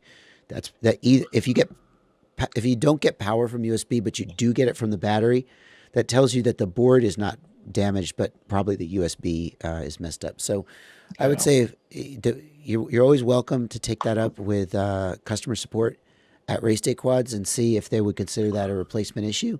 You never know. Yeah. For a board that's been soldered on and flown and crashed. But I would say always ask. Race Day Quads has great customer support, and it never hurts to ask. And it costs. I don't care. Go ahead. Yeah. Well, I'll tell you this. You say a lot of good things about Race Day Quads, and I'd never bought from them before. So I ordered this and a couple of their VTXs, and I had a weird issue with the Mach 2 and a Fortini F4 OSD that I've got in my racing quad, and they've been great about helping me get smart audio working on that. So Yeah. I totally agree. Really good support over there. I went ahead and bought another one while I was watching you earlier. Thank you so much. Yeah, but don't be shy. They'll say no. They'll say no, and then that no hard feelings. Yeah, if you think you have a defective product, go ahead and ask. Don't just buy. I mean, a lot of people are like, "Oh well, I guess that's just how it is. I got to eat it." And with some vendors, that's true. But the thing is, when you buy from a vendor like Race Day Quads, like Ready Made RC, Get FPV, you pay a little bit more than if you bought from Banggood. But what you're paying for is that when something goes wrong, Yeah. and people say like, oh, Taranis is cheap or something. And you're right. The quality of a Taranis is not up to the quality of like a Futaba. But what Well- you do is you just hedge your bet by buying from a vendor who will have your back. That's what I think. Well, I'll tell you, they in troubleshooting on this issue with my Fortini board, they got in touch with Furious FPV and went back and forth with them on my behalf. So yeah, I started my technology career in tech support for a big tech company. So I definitely appreciate really good support, and Yeah. I recognize it. I got one question for you before I let you go. Invert FPV asks, what kind of tablet do you use? I really want to know what a cheap and small option to use Betaflight in the field. Is the tablet that you use cheap and small? So I went out to find the cheapest tablet I could, and I'm gonna plug my YouTube channel real quick, Josh. There, Yeah, no problem. Crash thanks. to that on YouTube. Yeah. Excellent. So Nice. I wanted something with a USB port right on it. Exactly, and not a mini. And is it a mini or a full size? No, it's a full size USB port. Oh, Sweet. It's not really bright, but it was less than $100, and it came with Windows 10 on it. Wow. So what is it? What is it called? Tell me. It was an RCA. I didn't know they made computers. Honestly. Now that's That's a tablet, but I found that I really kind of want a keyboard. Does it come with a key? Oh shit. Right. Yeah, I wanted a convertible. Tell me the model. Tell me the model number, though. You've said find the model number. People want to know. Okay, I'll have to post it in the chat or something. Just email me or message me. I'll put a link to it in the video description, and people can buy it if they want to. All right. Kyle, thank you so much. Happy to be your first, Josh. Keep up all the great work, man. Oh, that sounds a little weird. I'm weird. That's what we do here. I'll see you, man. Take it easy. Bye. Alrighty. I got another call ready to come. Hang on, let me just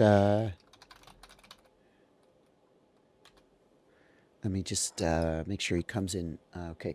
And so Invert FPV says Banggood is not trustworthy. I'll tell you. Now, obviously, you see me plug Banggood. I use their affiliate links, and I do shop there. And you may like. I'll talk about that for a second. I support them because I shopped at them before I became a YouTuber. So that's the number one reason that I support a lot of the vendors that I do. You got to know what you're getting when you buy from Banggood. You're getting cheap stuff that you might not be able to get anywhere else. And sometimes their customer support takes care of you. I have heard good experiences, but I wouldn't count on it. And sometimes the product that you get is going to be dead and you're going to eat it. But overall, I think if you know what you're buying and you do your research, you can come out ahead. I understand that not everybody wants to shop there. The other reason that I support Banggood is for a lot of you guys in Europe and other parts of the world, they're the only option for getting some of this stuff. It's really easy, especially not on this live stream because you guys are all European and all, but it's really easy for folks in America to just assume, why don't you just buy from a local distributor in your country? And in a lot of places, there just isn't one. And American distributors don't want to ship to some countries. And so these people are kind of screwed if they couldn't order from companies like Banggood. So Banggood is not trustworthy. I mean, you just got to kind of know what you're getting. And if you know what you're getting, then you can come out ahead. But if you don't know what you're getting, then yeah, you maybe shouldn't shop there. So, and they do sometimes do great. Their customer service has gotten a lot better. The thing is, they kind of don't care. So if you buy a thing from them and it's $50, well, it cost them like $3 or something. So you call them and they're like, oh, it's broken. They're like, oh, fuck, pardon me. They're just like, oh, we'll send you another one. We don't care. So. Wolverine FPV asks, JB, have you tried the RS2K Kalman filter? I have not. I just sent an email out to my newsletter. By the way, I have an email newsletter if you want to get on it. You can sign up for it. It's on the front page of my website, fpvknowitall.com. I will not spam you. I will not sell your email. I frankly should use it for promoting more than I do, but mostly I just write nerdy articles with no affiliate links. And yeah, hang on one second. Let me mute. Okay. So if you want to get on my newsletter, and I just sent an email out about how to get what is the Kalman filter? Well, I'm going to tell you about that in a second. No, I'll tell you about that in the newsletter, but about how to get them active and stuff. I have not tried the Kalman filters, but basically it is part of Raceflight's special sauce. And since RS2K, the main Raceflight developer, started contributing to Betaflight. Now Betaflight has it too. So I'm looking forward to trying that out. I tried to try it out, but the parameters weren't right. And the quad just tried to fly to the moon. So there's a new version of the firmware that he put out that is supposed to help with that. And I'm looking forward to flying it. Jacob's on hold. We'll get to you in just a second, Jacob. I'm going to take a couple more questions. A bunch of people have been asking about the RXSR receiver for Taranis. One person said, should I use it? Another person said, Josh likes it. I like the RXSR on paper. And when I first heard about it, I made a video saying, this is it, man. This is the new go-to. And on paper, it is the new go-to. But unfortunately, the RXSR has kind of been plagued with issues. Telemetry not working right. Lewis grip's not working right. Sensor lost. If you have an RXSR, you're tired of hearing sensor lost, sensor lost. And I have to say, I don't use the RXSR on most of my builds because it's just so flaky for so many people. I'm still using the X4R SB. I buy the version of the X4R SB with no pins, the D-pin version, and I use that even though it's bigger and I think it's more expensive than the RXSR. I just can't. The telemetry issues with the RXSR have really bugged me, so I don't use them. Bernard Trizzle gives €5 in the super chat and asks, I wonder if on BL Heli 32 current limit at 35 amps makes a difference in peak currents when punching or extreme changes on transients. Yes, it does. On really strong, if you have really high current motors, the current limiter on BL Heli 32 can actually create oscillations at high throttle. So you want to watch for that. If you've got the current limiter set too low and you're really hitting the throttle, you can get high throttle oscillations because the current limiter is decreasing the voltage.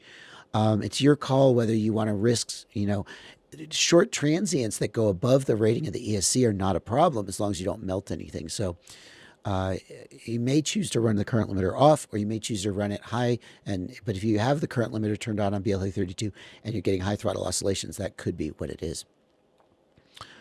All right, so now we are going to go to Jacob Bowen. Jacob, hold on a second. I am going to need to do this. Everybody can watch me play with my screen. My broadcast. No. Hang on. There you are. Jacob, welcome. Are you here? Are you?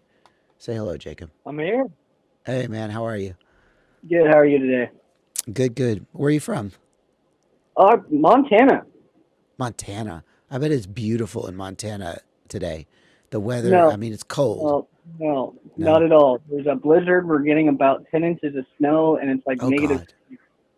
I had this picture in my head of these, lovely blankets of snow on the Montana mountains, maybe with some cattle or something. No, just 10 inches of snow in a blizzard. Show us the scene outside your window. Show us what it looks like outside your window, if you want. All right. You see that? It looks beautiful to me. I'm not there. Oh, yeah. You guys have to see that? You're going to go up front. We were. Well, I have to say 10 inches of snow. I hate snow. I mean, I like it in theory, but I hate it in practice. And every time I go somewhere where it's snowing and there's snow, I'm like, how do you live? How do you live like this? You crazy people. But that's why I live in Knoxville. So what's your question, Jacob? Well, normally everybody has been changing the endpoints on the transmitter. And I want to know if there's any difference between doing that and going to Betaflight and changing the RX range in the CLI.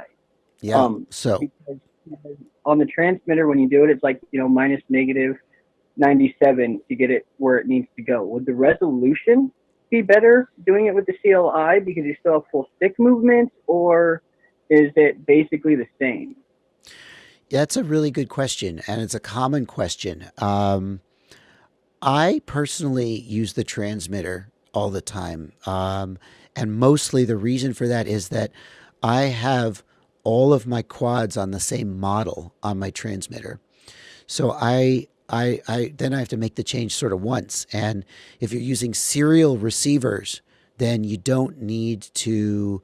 The endpoints are going to match pretty much every time if you're using serial receivers and if you're using the D16 protocol versus the D8 protocol.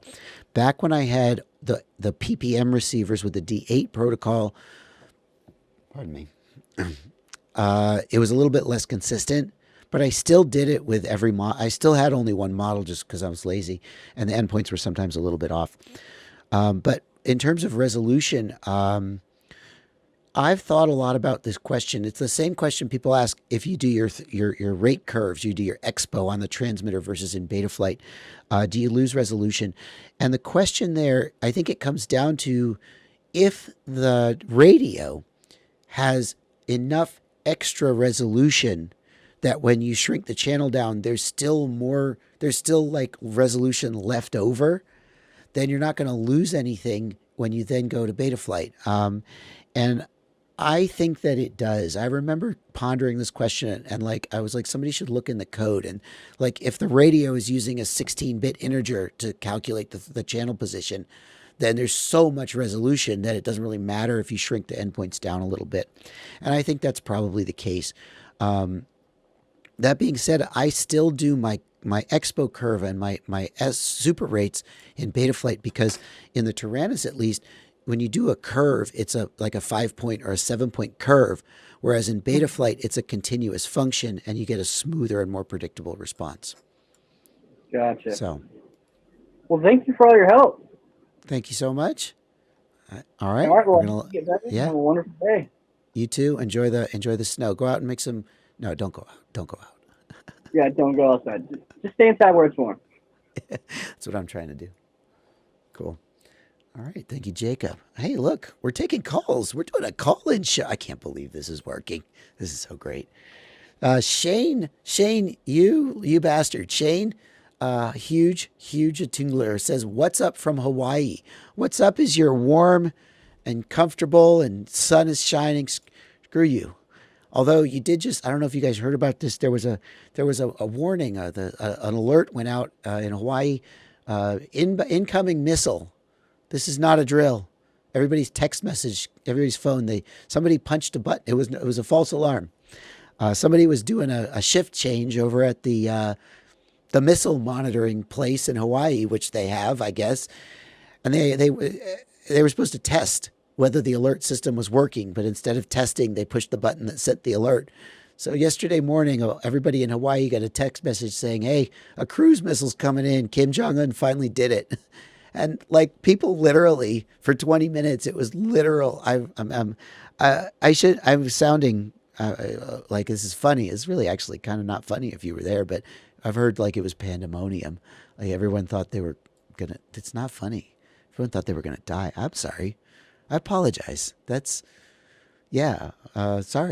That wasn't funny, but it happened. Okay, let's move on. That was going to be a funny story. And then when I got to the end, I realized it wasn't. Sorry. Oh, well, that's it. Moving on. Somebody asked, how was my experience with the HDLRC's build, the HDLRC F4? I don't actually have any experience with HDLRC flight controller because my friend Xavier took that build home. I don't know how it's done, so I have a few people asked about HDLRC, but I don't really know anything about that. Francis Point of View asks, JB, what is your favorite 20 millimeter board? I don't have any builds with a 20 millimeter board in it because all of my builds are 5-inch builds. And when I did my flight controller roundup, someone said, why did you only include 36 millimeter boards? Why didn't you include any 20 millimeter boards? And I said, well, do you really use 20 millimeter boards on 5 inches? And he said, some people are using 20 millimeter boards on 5-inch quads. And I thought about it. And you guys in the chat can tell me what you think of this. I don't think there's a point in using 20 millimeter boards on 5 inches because there aren't any 20 millimeter 4-in-1s that can handle the amp draw of the kind of motors that we use on 5 inches. And again, tell me if I'm wrong. So all of the 20 millimeter 4-in-1s, they max out at like 15. I think there's one Racer Star 20 millimeter 4-in-1 that's supposed to be rated for 30 amps, and I don't believe it for a second. All the other 4-in-1s that are 20 millimeters, they top out at like 15, 17 amps. So if you were going to use a 20 millimeter flight controller with a 5-inch quad, you'd have to use individual ESCs, and then you actually haven't saved any weight. So I don't think there's a point in that. But you guys in the chat can tell me if you think I'm wrong about that.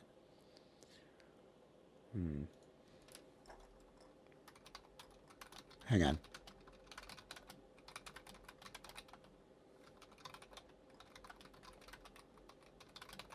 Okay. I'm chatting with Random over in the call screening room real quick. Let's see here. And Ben Dublin gave $5 in the super chat and said, how was your experience with the HDLRC F4V5, the one with the built-in VTX? I don't know if you remember, but I never actually got to fly that one. That was on the Carrera at Talon. And I had a problem with the ESCs on that one. And when I switched the ESCs, I also switched the VTX because reasons, or the flight controller. So I never actually got to fly the HDLRC F4V5. Who has a 40 amp 20 millimeter mini quads? Who has it? I want to see it. I literally want to see it. I'm serious.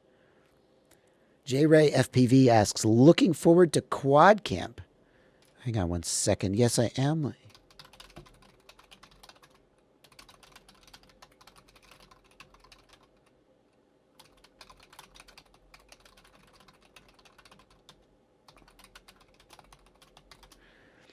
Yeah, I am looking forward to quad camp. I don't know if you guys saw my last live stream on Thursday night. It's up on my channel now. We had Kevin Doherty, Stinger Swarm, sit in on the whole thing. And he also just quit his job. He quit a way cooler job than I did. He was an airline pilot. So he went from flying real airplanes in the air to flying mini quads. And what he's doing right now is he is heading up the Quad Camp program for Rotor Riot. Quad Camp is basically you and 30 of your friends get together with people like Stinger Swarm, Tommy, God, Ladrib, me, and anybody else we can get. and basically you spend a weekend kind of just picking our brains. We'll talk to you about tuning. I mean, it's very open-ended at this point. We don't really even have an outline. The next one is happening in Atlanta, which I realize that many of you guys are European. You're probably not going to come to Atlanta.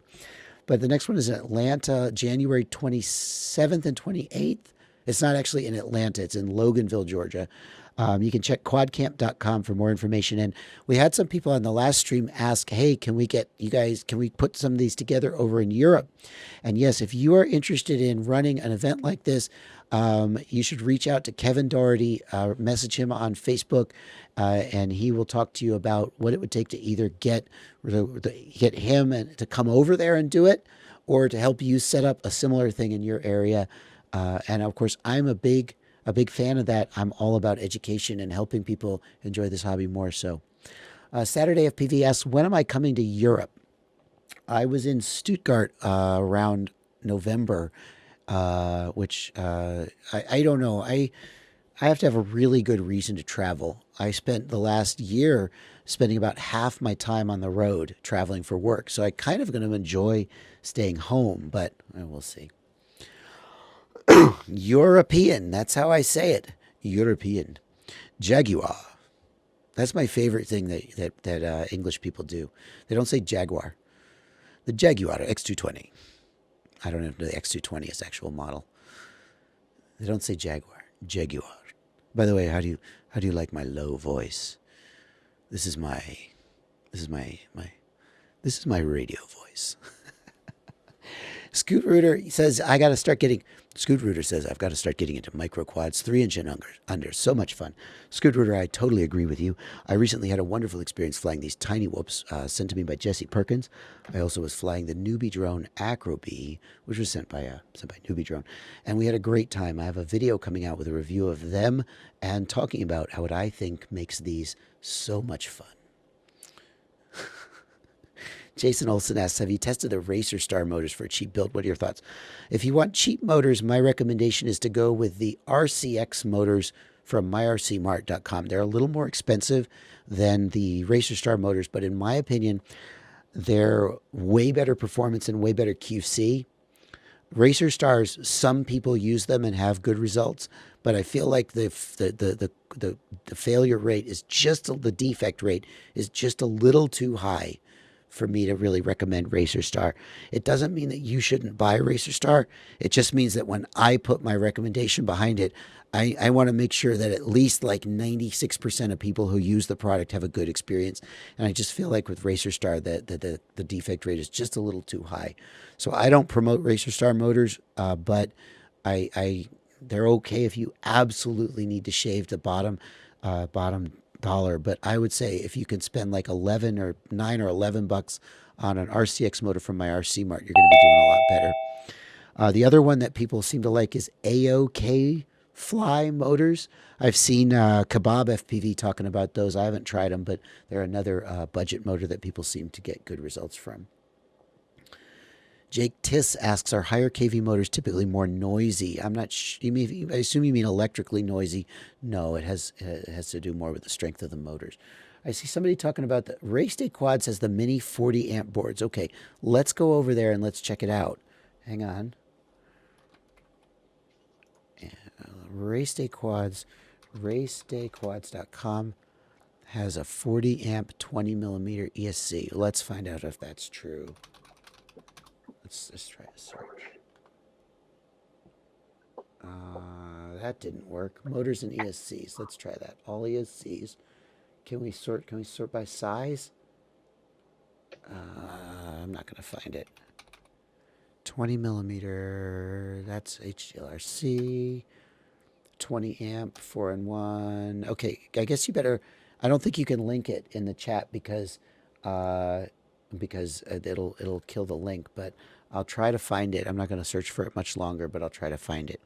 We got a caller coming in. You're on hold.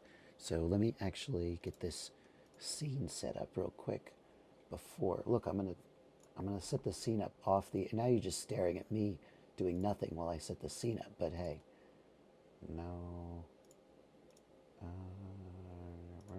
Oh, there we go. Okay, and Boom. And let me unmute you. Hey, welcome to the show. What's your name? Steve? Hey, Steve. How are you? Hey, good. Where How you are at? you? Where you at? I'm up in Wisconsin. Wisconsin. How's the weather up there? Well, it was 2 degrees last night. Now we're at about 15. So 15. That's not too heat front. different from you Yeah. get snow. No, but lake effect. Between now and Tuesday, we're supposed to get about 12 inches. So Jesus. Alrighty. yeah, it should be fun. Yeah. What's your question? All right. Let's see if you can see this. I kind of can see Okay. it. What is it? Tell me what I'm looking at. So this is a switch, the Astro X switch. Okay. And like a lot of the boards I use here, it's the Maytech stack with the VTX. Yeah. And I think I'm using a XSR for receiver. At any rate, I like using these little 3D printed things Yeah. that fit over the rear standoffs. But the problem is, as you can see, I've got all the antennas and the battery leads coming out the back. It's rather tight. Yeah. And I'm just curious if the close proximity to all of these wires is going to cause interference. So previously, when I flew, I guess, at the end of fall, I had a different mounting system. So I kind of had the RX antennas coming off right behind the GoPro mount. I was using a Triumph antenna, just kind of zip tied to the top plate. Battery, the battery was still going, leads were still coming out the back, but then tried to clean it up with this, and now I've noticed I get a lot more sensor lost messages. Interesting. Now maybe it's the Axie, I'm not sure, but with the Axie, I also seem to get not as good video reception. It's not line which antenna did you have before? The Triumph. I see. The thing I do notice about the Axie, I think that in a head-to-head comparison, the Axie and the Triumph are very close in performance. I think the big difference that you're getting now with the Axie is that you've got the Axie. Is that the UFL version of the Axie? MMCX. MCX, which is basically, hold it up to the camera. It's just the antenna with basically a piece of coax coming out of it, and it's mounted much closer down behind the frame. So I think that's probably what's making the performance difference in terms of your range, especially when you're not facing away from yourself. Right. I would wonder if you were to do a test where you got a regular Axie and mounted it the same as the Triumph, whether you would get similar results. But on the other hand, there's nothing going to break it, so maybe it's worth the trade-off. But go ahead. So I have a couple other builds I'm working on, and so I'll have some similar situations with these battery leads, the VTX antenna, and of course the RX antennas, all kind of going out the back. Mm-hmm. I mean, I don't have to do it that way, but I'm starting to wonder if there's an induced noise or issues because of the close proximity to all those. Or should I not worry about it because the lengths are so short? Yeah. Well, so what you're talking about there's a phenomena where, basically if you think about what an antenna is, it's just a wire with electrical current moving through it, AC current moving within it, which generates a magnetic and electromagnetic field, yada. And I just yada Maxwell's law, formulas. But that happens with antennas, but it happens with any wire that has AC current moving in it. And they can also act as receivers. So the question is then, to what degree is this actually affecting what you're doing? I think I try to keep the receiver antennas and the video antenna at least a few centimeters. See, I did it again, centimeters. At least a few centimeters away from each other. Because if they're too close together, you get something called a near field effect, where even though one is on 5 gigahertz and one is on 2.4 gigahertz, they can interfere. But I think you're pretty good. What I like to do with my, can see that, but that Axie antenna and the battery leads are literally right next to each other. I had to zip tie those battery leads off to the side so it wouldn't Yeah. push the antennas. I'm not too worried about that for two Okay. reasons. The main reason is that the axis is coaxial cable, which Right. so coaxial cable has a grounded metal outer sheath. It's a braided metal sheath and it's grounded, and Right. that provides shielding. And it's not perfect. You can get some leakage, but it's not just a bare wire. And so the other reason I'm not too worried about that is that the current flowing in the battery leads is primarily DC.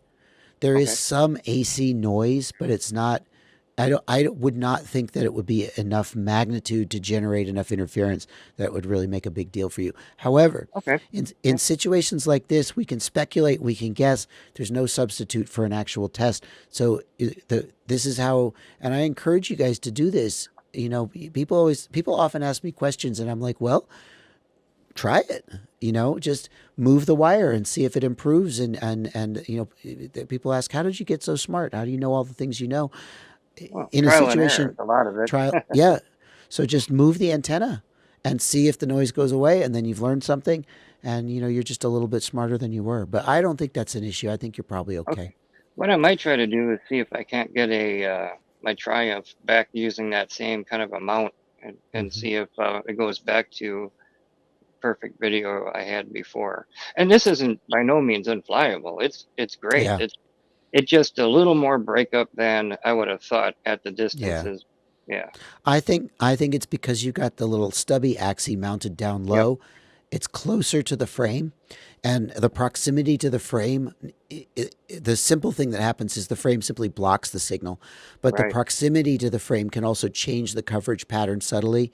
So I think if you were to take, Okay. if you wanted to be scientific, you take an axis and you put it back where the Triumph was, and you see if it gets better. I think that's the real issue. Oh, I Or gotcha. Okay. or you just transmit at 600 milliwatts and say, damn it all. I mean, that's a really nice way to mount the antenna because it's basically impossible to break it at that. Well, never Oh, say never. yeah. That's why I like them. They're very clean, if you will. But Yeah. yeah. All right. Okay. I got a couple Cool. options to try. Thank you so much. Thank you. Bye-bye. Bye. I see people are telling me in the chat that the 40 amp 20 millimeter ESC is the HGLRC F440. Hang on.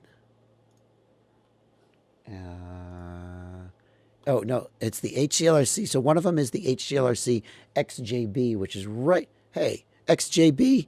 JB's my thing. No, it's the XJB.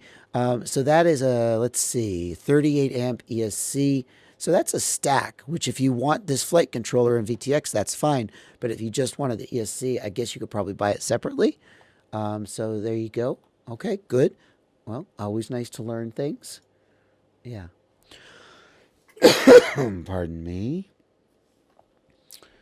Let's see here. Let me take some more questions from the chat here. Let's see. What do we got here?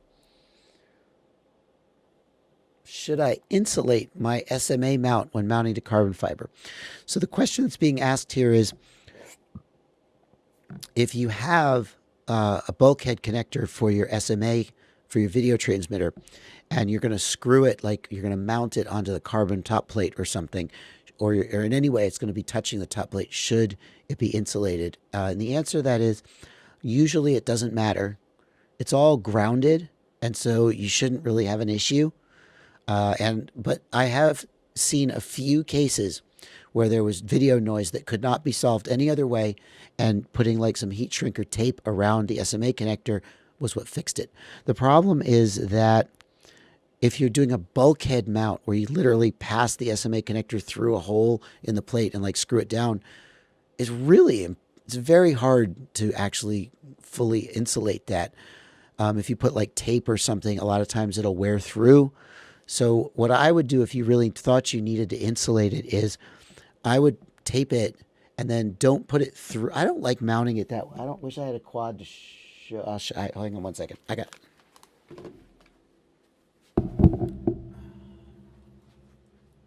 okay. Pardon me. So this frame here that you're looking at is called the OwlRC Dragon. It's available. This guy I actually helped this guy get this frame produced. He brought it to me and he said, "I've made this frame and I really liked it. I don't know why I liked it. A lot of people look at it and go, well, there's nothing really remarkable about it, but something about it just really struck me the right way." It's available on, I think you get it at Ready Made RC and Banggood. But if you look at how he's done, there's a hole here in the top plate right here that is intended for mounting your antenna. And I would never use a hole like this because with the antenna sticking straight out the top, it's just too easy for it to get broke off. And I always want my antennas to be passed out the back if at all possible. So if you needed to insulate your SMA connector, what you could do is just tape it and lay it flat coming out the back. And that's what I would suggest doing. Can conformal coating have negative... Thomas Haley, I'm not going to throw it. That's not becoming a thing. The last time I threw my quad behind me without looking, I damn near hit that camera. That would be a sad thing to do. Can conformal coating affect the gyro? I can't imagine any way that could happen, so I don't think so. Let's see. Let's see. We've got questions. Am I going to quad camp? Yeah, I'm going to quad camp. Are you going to quad camp? I hope so. I'll be there. I think there are still a few seats left if anybody is in the area. And if you're not near, if you can't make it to Atlanta, Stinger Swarm said in the last live stream, their goal is to be doing one a month. So we'll get to you. We'll get to you. And I want to do as many of them as I can. I love education, as you can tell. See, here's my, let me just pontificate for a minute, like I do. I think that this is an amazing, amazing hobby. Everybody thinks that their hobby is amazing, but like so many people experience FPV and are just like, oh, you have to have this. It's pretty close to flying. Isn't that awesome? But it's so freaking hard to get into. There's so much you have to know, and so many people get frustrated. So there's like this massive payoff at the end if you can get over this incredible hurdle. And I want to help you guys get over that hurdle because it really means a lot to me when I see you guys enjoying the hobby and know that I played a part in helping you have this much fun. I really feel like it is the payoff that I get by this is going to sound silly, but I feel like I'm making a difference in the world by making your lives better and helping you enjoy this awesome hobby. I don't know. Anyway. So I really like that Rotor Riot is putting their resources behind education with the quad camps, because the problem is that as much as I can do on YouTube, there's a lot of things that you just can't effectively do by watching videos or even by doing remote troubleshoots one-on-one. You just take a look at somebody's quad and you go, oh yeah, here's the problem. And they're, oh, you can learn so much better one-on-one. And so I really like the opportunity to get one-on-one with people and teach them. And I hope that grows. I would love, and this is just me talking. I'm not speaking for Rotor Riot, but I would love it. I mean, it's Rotor Riot, so they're going to have cameras there, right? Surely. I would love it if we did recordings and we released videos with highlights of the quad camps so everybody could learn from them. But I really like the idea that somebody has decided to put their resources behind going around the country and maybe around other countries too, doing these kind of meetups and helping people learn. So that's what that's what I like about that. I don't think we, let's see if I'm checking to see if we have any more calls. Preferred 5, Oilswood Home asks, what's your preferred 5.8 gigahertz channel? It sounds silly, but actually there are some channels that are better than others. Most 5 gigahertz antennas are tuned for right around 5.8, whatever, 5.84 gigahertz or the middle of the band. So if you're down at race band 1 or race band 8, you actually can get worse performance than you're in the middle of the band. So Francis Point of View has asked, what's your opinion on Tommy's new freestyle frame? I think I talked about this earlier. I'm not a big, I think there's a lot to like about it, but I'm not personally a big fan of frames that put the battery right in line with the props. Yeah. So I worry about the battery slipping loose and getting whacked. If you mounted the motors on Tommy's frame upside down, which you can do, that might be interesting. MK Coble asks, why do you not have telemetry half duplex set to off on the JBF4? So here's, let me give you the background and then I'll give you the answer. On the JBF4, if you want to use telemetry, SmartPort telemetry, you have to go into the command line and type set TLM half duplex off. And it's in the manual that you have to do this. Why is that not just already the default? The answer is that we're reusing the CL Racing F4 target. And so we would have to come out with our own target for the board. And we didn't choose to do that. The reasons why we didn't choose to do that, I'm not going to go into. They're varied. We might do that going forward, and there would be a JBF4 target. But, yeah. Hang on.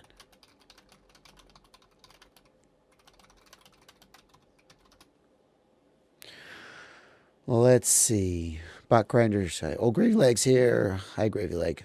Sorry for making fun of your name. I don't really make fun of it, but yeah. Gravy Legs here. Bot Grinders here. Bot Grinder. Bot Grinder's still awake from last night. APOC says, I can write you a JBF4 target. Pretty simple. It is. It's not hard to write the target. That is not actually hard. There are other factors, though. One thing is that a lot of vendors want a vanity, what I'll call a vanity target. And what that means is they just want a target that has their name on it. So like they built their board around the Omnibus target, which a lot of them use it, but they don't like somebody flashing Omnibus to their board. They want it to be their name. And so they just copy the target and they rename it. And the Betaflight devs are a little annoyed about that. They're like, come on, guys. So one of the reasons that we didn't come up with a target is if we're going to reuse the CL Racing target, we don't want to just rename it JBF4 just for the sake of having a name. But so then you might say, well, didn't you realize that you were going to need to change this default setting and why that would be a good reason to have your own target? And the answer to that is we didn't think of that. Sorry. So Omnibus? How do you say Omnibus, Bot Grinder? I mean, you're not live, so Bot Grinder, go jump in the chat and call in. Be our final caller. Hang on, I'll message you the. Hang on.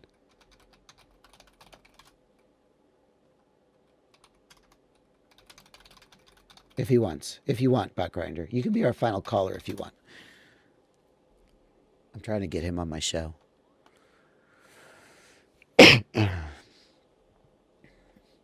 APOC, you sound like a guy who knows about targets.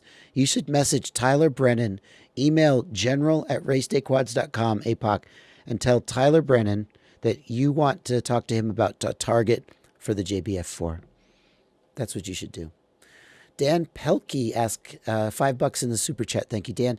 Can I connect something like the RunCam split to soft serial for Betaflight control? The answer to that is no. The RunCam split uses, well, yes, but no. The RunCam split uses a UART, a serial connector for control, for remote control. If you were to do soft serial, you would need to have two pins. You would need to have a TX and an RX pin, because I don't think that it can do half duplex where it's you doing transmit and receive on one pin. But if you had two pins and if you did the resource reassignment, I think that you could do it. But I'm not 100% sure about that. Random is calling in, and hang on. Random, hang on. There we go. Boom. Uh-oh, we're gonna do it now. We are coming up on the end of the live stream. It is 1:52 p.m. here. We're coming up on the end of the second hour, and we're going to have a very, very special guest if he ever finishes dialing in. Buck Grinder. Chris, thank you. While we're waiting for him, Chris, thank you so much for helping run the show and co-hosting with me and doing the call screening. You're awesome, dude. Everyone should check out Chris's live streams, the Dead Band live stream, Saturday nights at 9 p.m. Eastern, on Random FPV's YouTube channel. Thank you so much. I'll take no, some more no questions. worries. I'll take some more questions you. while I wait for him. Let's see. V8 Freak says, I have a delay on my King Kong 90 GT running the latest beta flight, and I have about a 2-second delay on the sticks. The first thing I would do, like I told the caller earlier, is look at the receiver tab and see if the 2-second delay is there between moving the stick and seeing it move in the receiver tab. And if the delay isn't there and you still have a 2-second delay, then I have no freaking idea. Private account asks, how do you recommend mounting the receiver antennas? This is how I like to do it. Zip tie around the leg. Sometimes they're further in, sometimes they're further out. This does reduce range slightly, but I feel like I have never had an antenna really get knocked off, and they almost never get prop chopped, and that's how I like to do them. Okay. He was here. He was here for 1 second, and he left. He'll come back, I'm sure. RL says, Random FPV does a great job. New tag is Moderator Prime. That is true. Random is a great moderator, but I would hate to see him get typecast as just a good producer and moderator and co-host. He is a great host. It just so happens that when he's on my show, he's the co-host. Bot Grinder, welcome to the show. You have no audio. Is he there? Oh, he's muted. I got to unmute him. Wait. Also, my. There we go. I can hear him. How come you're not muted? Well, anyway, welcome. Here you are. Thank you. Thank you for having me. Yeah, I'm going to I turn just you woke up. up. I wasn't expecting all this. Well, no one expects the Spanish Inquisition. Yeah. Hey. You just woke. I believe that you just woke up. It's my You was usual on that Sunday. PUBG late last night, weren't you? A little bit. Yeah, I took that video down. People were bitching like this is an FPV. I was like, yeah, you're right. Yeah. Buck Grinder, if there's any way you could turn your volume up slightly, that would be help. You're a little bit quieter than me and Chris, so I don't want Chris to blow out. Or Chris, you could turn your volume down either way. I can do that. One or the other. Let's get you guys in balance. There So we you're go. playing PUBG. Everybody I know is playing PUBG. I asked Willie. Willie said he hasn't been flying because he's been so busy playing PUBG. That's my same thing. It's been cold, really cold out. So I don't know, go stand in like 20-degree wind or play PUBG in the nice warm house with your homies. I'm playing PUBG. I'm whooping and playing PUBG. My winter There plan. you go. And the other thing everybody's into is Bitcoin mining. Are you Bitcoin mining? I'm not mining. I'm making horrible investments, small horrible investments. Have you My lost? plan was to make enough off a few $100s to buy a mining rig, but everything that I bought went down. So I'm not laughing at your pain. I'm laughing a little bit. I am. it's a couple $100. It ain't nothing. It's just nice to finally hear someone admitting they lost money at Bitcoin. Everybody who's into yeah. Bitcoin is like, dude, you have no idea how much money I made. Well, I bought my house 4 years ago because I made some money on Bitcoin back then, and then now the new version of altcoins, I ain't making nothing. It's like 18 grand. I didn't make that much. Oh, wow, that's still pretty good. Well, How working. many? What did you? If you don't mind me asking, what did you get in at, and then you got out at 18 grand? The Bitcoin was, I think it was like 235 when we were doing it, $235. I didn't get out at 18 grand. It had shot up since then, though, when I'd gotten it. But now, yeah, I had like 11 of them. If I had 11 Bitcoins right now, I had like $100,000 almost. I mean, everybody is that way, right? Yeah, Everyone's exactly. like, back in the day, I had one Bitcoin. Yeah. Damn it. It was a crazy gamble, so whatever. I had like $6 from back then, 4 years ago. That was worth about $300 now. That's how I invested currently in my current round of crypto. Was from my leftover Bitcoin money from shooting up. And everybody's like, the problem is that, like, is it going to be that, if you bought a Bitcoin now, would it be worth $1 million a month from now? No So, one knows. I don't think so. I don't Probably maybe. not a That's the month. thing. It's guaranteed to either go up or down. You never know. Yeah, I think That's the some now concept. kept it like 5 years, it'll be worth more money. But I don't Nah. think it's gonna be anything No where way. it's like it's a gonna, month. It's gonna pop. The bubble's gonna pop Yeah. in 5 years. And The Bitcoin in only- specific is too slow to transfer and too expensive. It cost O'Grady Lakes $20 to send me $5 in Bitcoin, and it took a while. It just, it was the first big crypto. It did well. It's time to move aside, and something else is going to shine. Yeah. The guy I talked to Willie about this, and I don't know if he's mining, but he knows a bunch of people who are doing their thing. And they like do this thing where they like are just trading 50 different altcoins you've never heard of. Well, I've never heard of. And they just trade. They got a service they use that trades in between them to try and, this one's going up, that one's going down, sell, move. I have no idea. I mean, you can have bots running everything if you got enough money and just sit back, let the bots do all the work. So it's free money is what you're saying? If you have enough to initially invest, yeah. Okay. Like anything, if you got enough money on the front end, you can put it into it and it makes you money because you had that money to start it off. Exactly. Like any business. So Ghost Rider, this is a Q&A live stream, so we have questions. So I'm going to take a question, and you're welcome to not answer it because I know you're the second person I know who has facial tattoos and also with a forehead tattoo. So I know that if you have that, you get that a lot. But Ghost Rider wants to know if there's like a story behind your forehead tattoo and your arm. And if you want to share it, that's fine. And if you don't, then fuck that guy. I'm hoping to call that. Oh wait, where's the thing? My forehead tattoo was my third eye. I claim transhumanists, the synergy of human and technology. So this is my robotic third eye, seeing into the transhumanist vision that I want. And my arm, is that what he said? He asked why's your arm? What about your blacked out arm? Oh, I said a bunch of shitty tattoos, so I blacked it out. Like, hey, let me try to put white ink over that blackout. And I was like, yeah, why not? Yeah, that was fun. My friend with the forehead tattoo was totally cool about it, and she was like, people would be like, "Hey, do you mind if I ask you about your tattoo?" She was like, "I have a fucking forehead tattoo." Like I knew what I was getting into when I put a tattoo on my forehead. Exactly. You can't get it and be a dick about it. Like people are gonna be curious. They're gonna stare at you. You can't be like, "Who stare at me?" Like you have a tattoo on your forehead, bro. I feel that way about wearing skirts, which is I don't mind if people ask about it or mention it, but I kind of am annoyed if people are like, "Bro, why are you wearing a skirt?" Yeah. You got to be cool about it. Yeah, there's one thing to be curious, one thing to be a dick about it. Yeah. So I want to hear you. Go ahead. Bro, man, why you got a forehead tattoo, man? What the fuck? Yeah. Why you got children? Those are forever. I don't know. So I want to hear though. You said it's the third eye looking into your transhumanist. What is it? Your vision. Well, what is your transhumanist vision? Just, for me, ultimately, like some sort of neural net that goes in my brain that interfaces with computers. Just cool ass body hacks and mods and things. Like I have a 3mm magnet in my finger. I have my microchip in my hand, but you still have the magnet in your finger? Oh yeah, those aren't going anywhere. I've been actually recently this past week. It's been like very apparent in my body. Usually I don't really notice it, but this past week I keep fiddling with it. I'm like, God, it's this thing in my skin. I don't know what it is. Maybe because it's cold. Now I've heard of some people who did it like the skin kind of just wears away from the pressure. I don't know. Like they put a magnet in their finger, but eventually the skin died and it kind of fell out. Oh, weird. How long have you had it in? It's 3mm. It's pretty big. It's in there. Yeah. How long have you had it in? About 3 years. About 3 years now. Oh wow! I guess it's not going anywhere. No, it's definitely losing strength. But I can still pick up bottle caps and little screws and everything. Can you like feel the magnetic field from like from a hard drive or from wires and shit? Yeah, all that. Not wires.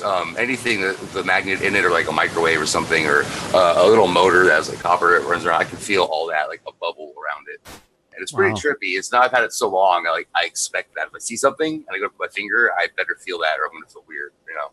That's weird. I expect that sense. That's cool. That's cool. Yeah, it's awesome. Now you have the magnet in your finger. What is the other one you mentioned? I have a RFID chip for opening my front door. It's an NFC chip. Nice. I just touch with my hand my Samsung lock and it opens. Yeah, awesome. Yeah, I heard about who was the guy? I'm gonna blank on his name. Talking about wanting to upload his brain into within 20 years, computers will be to the point where we can upload our consciousness into a computer, and then then what? Then live forever. I would make music that I wish I had a USB jack in my head so I could plug it in and just like download the song I heard, because I could never make the song, in the real world that I was hearing inside of my head. Right. So that's interesting. The whole thing, like, interesting to me. Wait, who's smoking here? What are you talking about? Exporting songs from your head? Now, I heard of a guy who did a thing where he put he wore a belt, and the belt had a compass in it, and it would always vibrate slightly on the side of the belt that was facing north. And he said that after a few days of wearing it, he stopped noticing it. It just became like a sixth sense, and he could just tell which way north was. And then after he took it off, if the experiment was over, it was just like, like you lost your hearing or lost your eyes. It was very disorienting to not have that. So I imagine it's kind of like that with the magnet at your finger. Yeah, I don't want it out. I really like having it there. It has definitely become part of me. So do you have plans for any? You got the NFC tag and the magnet. Do you have plans for another kind of radical body mod? If something cool comes out, they're not really putting anything else out right now. It's DangerousThings.com is a biohacking company that makes them. And they have a new NFC chip that has more memory on it, but that's about it. They haven't come with anything crazy that I want to go paying for. I'm going to assume you put the magnet in yourself because you seem like a kind of guy who has no problem putting holes in yourself. I was looking into that. I was going to buy scalpels and some lidocaine to inject in it. But then I found there's a biohacker in New York City that does it for $150. So I just went to New York and I gave him the money to do it. So I didn't have to even look. I just got the little scalpel and he did it. And I didn't have to see nothing. No, he put lidocaine in it, so it was numb. I didn't feel anything except for like pressure. Yeah, tip of your finger too. It was. I was trying to psych myself out, like don't think about it, Yeah. I have to make the whole thing. I have two tats. I'm not really. I'm on the same level, but I'm not like a tat guy, but I have a few tats. And every time I go in to get one, I'm like, oh yeah, it's going to be cool. And then while I'm getting it, I'm just like, it sucks. Getting tattoos sucks. Like I have a million. I'm not a tattoo guy. I just happen to have a million of them because they were offered by my friends. So I was like, okay. But now when I go, I'm like, no, I don't want to do this. This sucks, man. Like, I want to put headphones on, watch TV, and not think about it. It's not even worth the pain anymore to get the tattoos. Yeah. What's like the first 10 minutes is the worst, and then the endorphins start kicking in. Yeah. And then it feels okay. Which is kind of fun to see your body reacting to that stuff and psyching yourself out mentally. Yeah, you got to get your mind in the right place, and then you're good. It's fun to practice. Take a break. I have one on my shoulder. It's behind my shoulder. It's a tree frog on my shoulder. I actually forget it's there. I never see it. So I forget. People are like, oh, what's that on your shoulder? And I'm like, I don't know what it. Oh yeah, my dad. Spider. That's why the majority of mine are on my arms, so I can see them. Besides my face, I don't have tattoos anywhere I can't see them. So we kind of got an obvious direction with the interview because you could get a guy on the and he's a bunch of tats. So you then start talking about his tats. So I want to go the opposite direction. What is the most mundane thing that people don't know about you? Like the just most totally boring mundane thing. I mean, I enjoy quiet nights at home. Like Friday, Saturday, there'll be parties or punk shows or something crazy, and I'm like, I just kind of want to sit in and like watch TV and hang out. I guess everything else I feel like is maybe mundane to me, but kind of wacky to everyone else. Yeah. Yes. What is your favorite kind of tea? Tea. I like green tea a lot. I actually don't drink coffee. I drink tea. So yeah. I know I like my Earl Greys. I like my sleepy time tea. Earl Grey. Earl Grey is what I like. Earl Grey. I know that the people who are watching know this, but in case they don't, you also have a live stream, and actually, I'm super impressed with your live stream because thank you. I mean this as a compliment. Your live stream is technically really shitty. Yeah, it's just a shit show. But somehow it really shows what matters in a live stream and in a performance because your personality just is so captivating that everybody tunes in and has a great time, even though technically it's just like you're screen sharing and you're holding your phone up to the mic. And as someone who works really, it sounds like I'm putting you down, but I'm not. I work really hard on the technical end because I'm just the kind of guy who wants to get things technically perfect. Right. To see your live stream, I was like, I'm doing it all wrong, man. Yeah, you just jump in, hope it works. Half the time, it won't work minutes before the show. I'll mess something up, like on a different link and everything. But I appreciate that. Thank you. Yeah, I put in a little bit of effort, like 10 minutes before I do it, and then like, hope this works. Here we go. Yeah. But that's the raw. I think that's like my whole thing is my shit's kind of raw. And if I want to build a nicer studio, it's still going to be like a shit show. But I don't the thing is polished. Here's the thing. If you and people are saying in the comments, it really highlights some people would say what's wrong with a lot of people are vlogging and live streaming. And a lot of people dig it, and that's cool if you dig it. But I kind of understand what you mean if you say that the kind of trend towards vlogging, it's kind of like what there's nothing happening. There's All nothing set up. interesting. Anyone can just sit in front of a camera and talk, and it's really just kind of boring a lot of the time. But if you have a personality and you're an interesting person, like I think it's what I'm not putting anybody else down, but like Willie, I find Willie's vlogs really interesting because he is really fun and he really puts himself into them. And if you have that, then you can bring your technical level up if you want to. But if you don't have that, it doesn't matter how polished you are. It's nothing. Zorro. I've been watching Zorro FPV. Great example of that. Zorro is new when he just started flying, and it's like watching his progress. It's getting there. And then the other day, he mailed out some T-shirts and stickers that he's making. And that was his whole vlog, was just mailing stickers and T-shirts. And it was hilarious. It was one of the best FPV videos. There was no fly. Maybe he did fly a whoop or something, but it was great. And it was just him being him and raw and honest and like filming as things happen. Yeah. Zorro And that's FPV. Zorro FPV. Not FPV. I always mix it up. Not FPV. Zorro with an E. I don't know what that means. Zorro with it. I don't know where you would put an E in Zorro. At the end. Zorro E. Zorro and then an E. That's why he does it to be different. Yeah.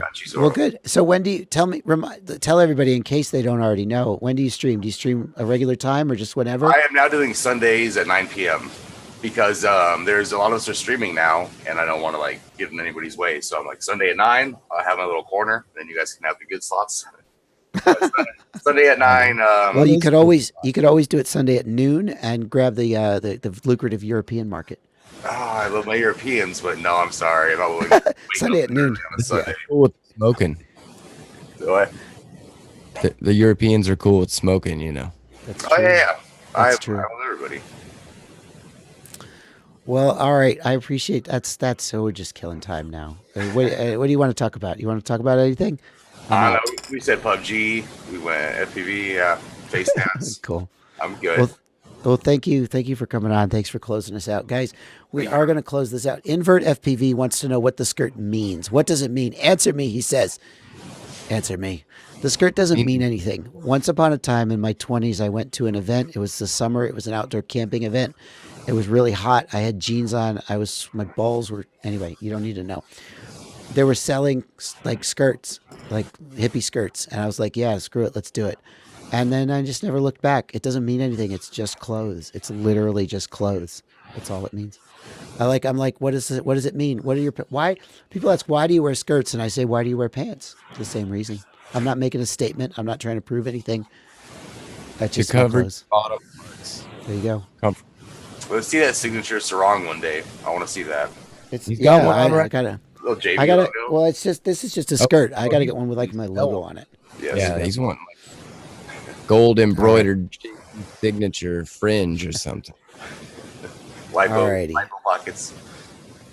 That is going to do it, guys. I hope I answered many of your questions. I hope that as the live stream gets branches out a little bit, a little more entertainment and stuff, not just me answering questions one after the other, but we'll still get some questions answered. And as always, you guys can always hang on. I'm going to mute you guys. I'm going to do my sign off. Bye, Random. Bye, Bot Grinder. Thank you so much for coming. Thank you. Mute all. Yeah. As always, you guys are always welcome to contact me on Facebook Messenger, YouTube comments, even emails. I try to answer all the questions that I get. And so far, I'm still mostly keeping up. So if I didn't get to your question here, you can get me any old time. Thank you guys for coming out. Thank you guys for making it possible for me to do this full time. I'm going to keep saying that. I'm going to keep remembering it. And if you think it's corny, I mean it. I hope you keep supporting me in all the ways that I mentioned. If you can, of course. No, if you can't, no hard feelings. Your situation will improve, and you'll come around to it. If you have $2 to spend and you want to spend it on an ESC or supporting me, go buy the ESC. But don't buy $2 ESCs because that's not very good. That is going to do it. I'll keep an eye out. I I will make announcements when the next live stream is going to be. I will not forget you guys over in Europe. We'll keep doing them on times that work for you as well as times that work for the Americans.